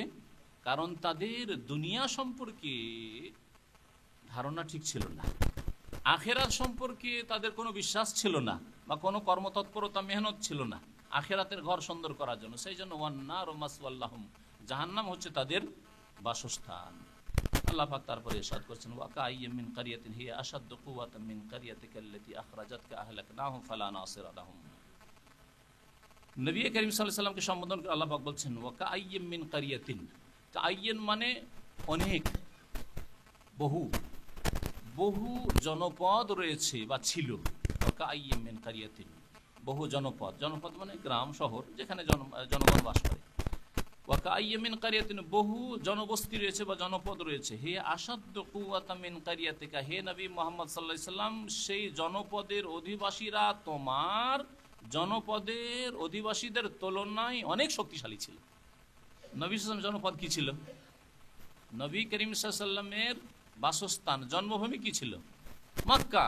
আল্লাহ বলছেন মক্কায় যেসব লোকেরা রয়েছে, আবু জাহাল, আবু লাহাব, উতবা, শাইবা, রাবিয়া, কুরাইশ বা মক্কার কাফের নেতারা, তাদের চাইতে শক্তিশালী বহু গ্রামের লোকেরা ছিল, বহু শহরের লোকেরা ছিল। আমি তাদের সম্পর্কে কি করেছিলাম? আহলাকনাহুম, তাদেরকে ধ্বংস করে দিয়েছিলাম। তোমার জনপদের লোকেরা আল্লাতী আখরাজাতকা, তারা তোমাকে বের করেছে তোমার শহর থেকে, মক্কা থেকে তোমাকে নির্বাসিত করেছে, বিতাড়িত করেছে। তাদেরকে শুনিয়ে দাও আহলাকনাহুম, যারা এদের চাইতেও, তোমার বংশধর, তোমার গ্রামবাসী, তোমার শহরবাসী চাইতেও শক্তিশালী ছিল, তাদের বহু শহরকে আমি, বহু দেশকে ধ্বংস করেছি। আহলাকনাহুম ফালা নাসিরা লাহুম, তখন তাদের কেউ সাহায্য করতে আসতে পারেনি। আমি যখন আদ সম্প্রদায়কে ধ্বংস করি, কোন সাহায্যকারী আসতে পারেনি। সামুদ সম্প্রদায়কে ধ্বংস করি, কোন সাহায্যকারী আসতে পারেনি। লূত সম্প্রদায়কে ধ্বংস করি, কেউ সাহায্য করতে আসতে পারেনি। নূহ আলাইহিস সালামের জাতিকে যখন ধ্বংস করি, কেউ সাহায্য করতে আসতে পারেনি। এ তো দু চারটা ঘটনা আল্লাহ পাক রব্বুল আলামিন উপদেশ দেওয়ার জন্য, মানব জাতির সংশোধনের জন্য কোরআনে কারীমে উল্লেখ করেছেন। কিন্তু মানব জাতির ইতিহাসে এরকম বহু ঘটনা ঘটেছে, বহু গ্রাম, বহু দেশ, বহু শহর, বহু অঞ্চলকে আল্লাহ এইভাবে ধ্বংস করেছেন যারা বড়ই শক্তিশালী ছিল মক্কার লোকদের চাইতেও। আল্লাহ পাক এতে যেমন নবী করিম সাল্লাল্লাহু আলাইহি সাল্লামকে আশ্বাস দিয়েছেন, দুর্বল হয়ে যেও না, তোমার জন্য রাস্তা খুলব, তেমনি মক্কার মুশরিকদেরকে সতর্ক সাবধান করা হয়েছে, সাবধান হয়েছে, তোমাদের চাইতে বড় বড় শক্তিশালী ছিল কাফেররা, পাপিষ্ঠরা, গুনাহগাররা, তাদেরকে আমি ধ্বংস করেছি। আল্লাহ পাক তারপর ইরশাদ করেছেন, আফামান কানা আলা বাইয়িনাতিন মির রাব্বিহি কামান যুয়্যিনা লাহু সু'উ আমালিহি ওয়াত্তাবাউ আহওয়াআহুম। আচ্ছা বলো তো, যেই ব্যক্তি তার রবের পক্ষ থেকে সুস্পষ্ট দলিল প্রমাণের উপর প্রতিষ্ঠিত রয়েছে, বাইয়ানা মানে সুস্পষ্ট দলিল, এখান থেকে বয়ান বলে, বয়ান মানে সুস্পষ্টভাবে যার কথা বুঝতে পারে সেটা হচ্ছে বয়ান। হাযা বায়ানুল লিন্নাস, আল্লাহ কোরআনে কারীম সম্পর্কে, এটা হচ্ছে মানব জাতির জন্য বয়ান, সুস্পষ্ট বাণী। আফামান কানা আলা বাইয়িনাতিন মির রাব্বিহি, আচ্ছা বলো তো, যেই ব্যক্তি তার রবের পক্ষ থেকে, প্রতিপালকের পক্ষ থেকে সুস্পষ্ট দলিল প্রমাণের উপর প্রতিষ্ঠিত রয়েছে, অর্থাৎ একজন মুমিন, বিশ্বাসী মুসলিম, যে আল্লাহ প্রদত্ত বিধান মোতাবেক জীবন যাপন করেছে, সুস্পষ্ট দলিল প্রমাণের ওপর রয়েছে, এলেমও আছে, জ্ঞান আছে, আর জ্ঞান মোতাবেক বিশ্বাস আছে, আর বিশ্বাস মোতাবেক আমল আছে। বিশ্বাস করার জন্য প্রথম জ্ঞান লাগবে, নলেজ লাগবে, এলেম আছে, আর এলেম যা আছে, যা শিখেছে তা বিশ্বাস করে, তার প্রতি ঈমান আছে, আর যার প্রতি ঈমান আছে তা মোতাবেক আমল করে, এই হলো আসল মুসলিম, সে হচ্ছে মুমিন। এই এক শ্রেণীর লোক, এই লোকেরা কি, বা এই ধরনের লোক কি কামান ওই ব্যক্তির মতো হইতে পারে, যুয়্যিনা লাহু সু'উ আমালিহি, যার জন্য খারাপ কাজগুলিকে সুসজ্জিত করে দেওয়া হয়েছে, শয়তান সুসজ্জিত করে পেশ করেছে। হারাম খেতে ভালো লাগে, হারাম কাজ করতে ভালো লাগে, জেনা ভালো লাগে, হ্যাঁ, নামাজ ছেড়ে ঘুমাতে ভালো লাগে, শিরক কুফরি করতে ভালো লাগে, বিদআত করতে ভালো লাগে ইত্যাদি। কামান ওই ব্যক্তির মতো কি হইতে পারে, সেই ব্যক্তি, যেই ব্যক্তি সুস্পষ্ট দলিলের ওপর রয়েছে, ওই ব্যক্তির মতো কি হইতে পারে যার জন্য তার খারাপ কাজকে সুসজ্জিত করা হয়েছে, ওয়াত্তাবাউ আহওয়াআহুম, এবং সেসব লোকেরা তাদের কুপ্রবৃত্তির অনুসরণ করেছে, যারা কুপ্রবৃত্তির অনুসরণকারী আর খারাপ কাজকে ভালো লাগে তাদের করতে, তারা কি ওই ব্যক্তির মতো ভালো হইতে পারে, ওই ব্যক্তির মর্যাদা পেতে পারে যেই ব্যক্তি সুস্পষ্ট দলিল প্রমাণের উপর রয়েছে? তাহলে আল্লাহ পাক রব্বুল আলামিন মানব জাতিকে তাহলে এই ক্ষেত্রে দুই ভাগে ভাগ করেছেন। এক দল যারা এলম আছে, ঈমান আছে, আমল আছে, সুস্পষ্ট আল্লাহ পাকের পক্ষ থেকে দলিল প্রমাণের ওপর প্রতিষ্ঠিত, সেই মোতাবেক জীবনযাপন করে। আর এক দল যাদেরকে খারাপ কাজ ভালো লাগে, কুপ্রবৃত্তির অনুসরণ করে। দুই দল কি সমান হইতে পারে? আল্লাহ বলছেন কখনো সমান হইতে পারে না। আল্লাহ পাক অন্য জায়গায় বলেছেন, কুল হাল ইয়াস্তাবিল্লাযীনা ইয়ালামুনা ওয়াল্লাযীনা লা ইয়ালামুন, আচ্ছা বলো, যারা জানে আর যারা জানে না, দুই দল সমান হইতে পারে? কখনো সমান হইতে পারে না। তারপরে হাল ইয়াস্তাবিল আমা ওয়াল বাসীর, যে অন্ধ আর যে দেখে, চোখওয়ালা, দুটো কি সমান হইতে পারে? কখনো সমান হইতে পারে না। লা ইয়াস্তাবি আসহাবুন নার ওয়া আসহাবুল জান্নাহ, জাহান্নামের কাজ যারা করেছে, জাহান্নামের অধিবাসী আর জান্নাতি যারা, দুই দল কি সমান হইতে পারে? কখনো সমান হইতে পারে না, না দুনিয়াতে সমান, না আখিরাতে সমান। আল্লাহ পাকের কাছে সমান, না জ্ঞানবান মানুষের কাছে সমান, কখনো জ্ঞানবান মানুষের কাছে সমান নাই। সেই জন্য আপনি আপনার দুনিয়ার ক্ষেত্রে, আমরা সকলে পরামর্শ নিই, পরামর্শ নিই না? সকলের কাছে পরামর্শ নেব সমানভাবে? না, কখনো। আপনিও নেন না, আমিও নিই না। আমি আমার বংশের মধ্যে, আমার আত্মীয় স্বজনদের মধ্যে, আমার বন্ধু বান্ধব মহলে যাদের মনে করি যে তাদের পরামর্শ আমার জন্য নতুন দিগন্ত খুলতে পারে, আর যেগুলি হয়তো আমার চিন্তা আসেনি, তার কাছে পরামর্শ নেব। আপনি ওই রকম জ্ঞানীদের কাছে পরামর্শ নেবেন। তাহলে পরামর্শের ক্ষেত্রে যেখানে আপনি পার্থক্য করছেন যে সবার কাছে সমানভাবে পরামর্শ নেওয়া যাবে না, এটা হচ্ছে ইসলাম। আর এই পরামর্শকে আরবিতে শুরা বলা হয়। তাহলে শুরা মানে গণতন্ত্র নাই, শুরা মানে গণতন্ত্র নাই, যেখানে জাহেল আর আলেম সমান, হ্যাঁ, আল্লাহর ওলি আর শয়তানের ওলি সমান, কাফের আর মুমিন সমান, সৎ আর অসৎ সমান, শিক্ষিত অশিক্ষিত সমান। এটা ইসলাম নাই। ধোঁকা দেওয়ার চেষ্টা করবেন, এক শ্রেণীর লোকেরা ধোঁকা দেওয়ার চেষ্টা করেছে আজকাল মুসলিম সমাজের লোককে। আল্লাহ কোরআনে বলেছে গণতন্ত্রের কথা কোথায়? আমরুহুম শুরা বাইনাহুম, মুসলিমদের কাজ সম্পাদিত হয় মশওয়ারা, পরামর্শের মাধ্যমে। আরে মশওয়ারা কার কাছে নেই? নিবেন ফাসেকের কাছে, বেশ্যার কাছে পরামর্শ নিতে যাবেন যে আমার মেয়ের কার সাথে বিয়ে দেব? হ্যাঁ, কখনো নেবেন না। আপনি লম্পটের কাছে পরামর্শ নেবেন যে ভাই আমি কোথায় বিয়ে করব? কখনো পরামর্শ নেবেন না। তাহলে এইভাবে এক শ্রেণীর লোকেরা কোরআন এবং হাদিস কিছু শিখেও তারা মুসলিম জাতিকে ধোঁকা দেওয়ার চেষ্টা করেছে। তাদের ধোঁকা থেকে বাঁচার চেষ্টা করবে। আল্লাহ পাক যেন তৌফিক দান করেন। তারপরে আল্লাহ পাক জান্নাতের কথা উল্লেখ করেছেন, জান্নাতের নহরের কথা উল্লেখ করেছেন। আল্লাহ বলছেন মাসালুল জান্নাতিল্লাতী ওয়াইদাল মুত্তাকুন, সেই জান্নাতের বিবরণ। এখানে মাসাল মানে হচ্ছে গুণাবলী বা বিবরণ, মাসাল মানে দৃষ্টান্ত শাব্দিক অর্থ, কিন্তু এখানে তাফসীর মাসালের হচ্ছে সিফাতুল জান্নাহ। মাসালুল জান্নাহ মানে সিফাতুল জান্নাহ, জান্নাতের গুণাবলী হচ্ছে আল্লাতী ওয়াইদাল মুত্তাকুন, যে জান্নাতের প্রতিশ্রুতি করা হয়েছে আল্লাহ ভীরুদের সাথে, সংযতদের সাথে, পাপমুক্তদের সাথে। মুত্তাকুন মানে যারা বেঁচে থাকে গুনাহ থেকে, তাদের সাথে। গুনাহ মানুষের হয় দুই দিক থেকে, এক আল্লাহ যা নিষেধ করেছেন তা করলে বা তা বললে, আল্লাহ যা বলা নিষেধ করেছেন, করা নিষেধ করেছেন, তা করলে বা বললে গুনাহ হয়। আর গুনাহ আল্লাহ যা করতে বলেছেন তা না করলে, তাই না? তাই মুত্তাকি শুধু পাপ থেকে, মানে যেগুলি আল্লাহ নিষেধ করেছেন সেগুলি থেকে বাঁচলো, আর যেগুলি আদেশ করে সেগুলি করলো না, মুত্তাকি হইতে পারবে না। অর্থাৎ আরো খুলে যদি বুঝতে চান, এভাবে বুঝতে পারেন, একটা লোক জিনা করে না, এই দিক থেকে চরিত্র নষ্ট করে না। একটা লোক হারাম খায় না, একটা লোক কারো বেইমানি করেন না, এক পয়সা কারো কাছ থেকে ধার নিয়ে মেরে খায়নি বা কোনো রকম মেরে খায়নি, কিন্তু নামাজ পড়ে না। কি বলবেন মুত্তাকি? কখনো মুত্তাকি না। কিন্তু আমাদের জাহেলি সমাজে লোকটা খুব ভালো, খুব ভালো লোক, কারো কাঁচা আইলে পা দেয় না। কাঁচা আইল বুঝেন তো? আমাদের দেশে বলে কারো কাঁচা আইলে পা দেয় না, খুব ভালো লোক। আর ওর সাথে যদি খুব ভালো বলনেওয়ালা হয় তাহলে বলে শুধু নামাজটা পড়ে না, সবই ভালো, শুধু নামাজটা পড়ে না, কিছুই করে না। কি কাজে আসবে এসব? কোনো কাজে আসবে না। যেমন শুধু নামাজ পড়ে আর আখলাক চরিত্র গঠন না করে মুসলিম হওয়া যাবে না, আল্লাহর কাছে রেহাই পাওয়া যাবে আল্লাহর আযাব থেকে, তাহলে শুধু আখলাক চরিত্র দিয়ে রেহাই পাওয়া যাবে না যদি নামাজ না থাকে। সুতরাং মুত্তাকিকে যেই ব্যক্তি আল্লাহ পাকের আদেশগুলি পালন করে, ফরজ ওয়াজিব পালন করে, আর মুত্তাকি ওই ব্যক্তি যেই ব্যক্তি হারাম নাজায়েজ কাজ থেকে, নিষিদ্ধ কাজ থেকে বেঁচে থাকে, আর তারপরে নিজের তাকওয়াকে আরো বৃদ্ধি করার জন্য সুন্নত মুস্তাহাব কাজ বেশি বেশি করে, অপছন্দনীয় কাজ থেকে বেঁচে থাকে, সন্দেহের ঊর্ধ্বে থাকে, সংশয়ের ঊর্ধ্বে থাকে, যেখানে দ্বিধাদ্বন্দ্বের ঊর্ধ্বে আমি যাব না।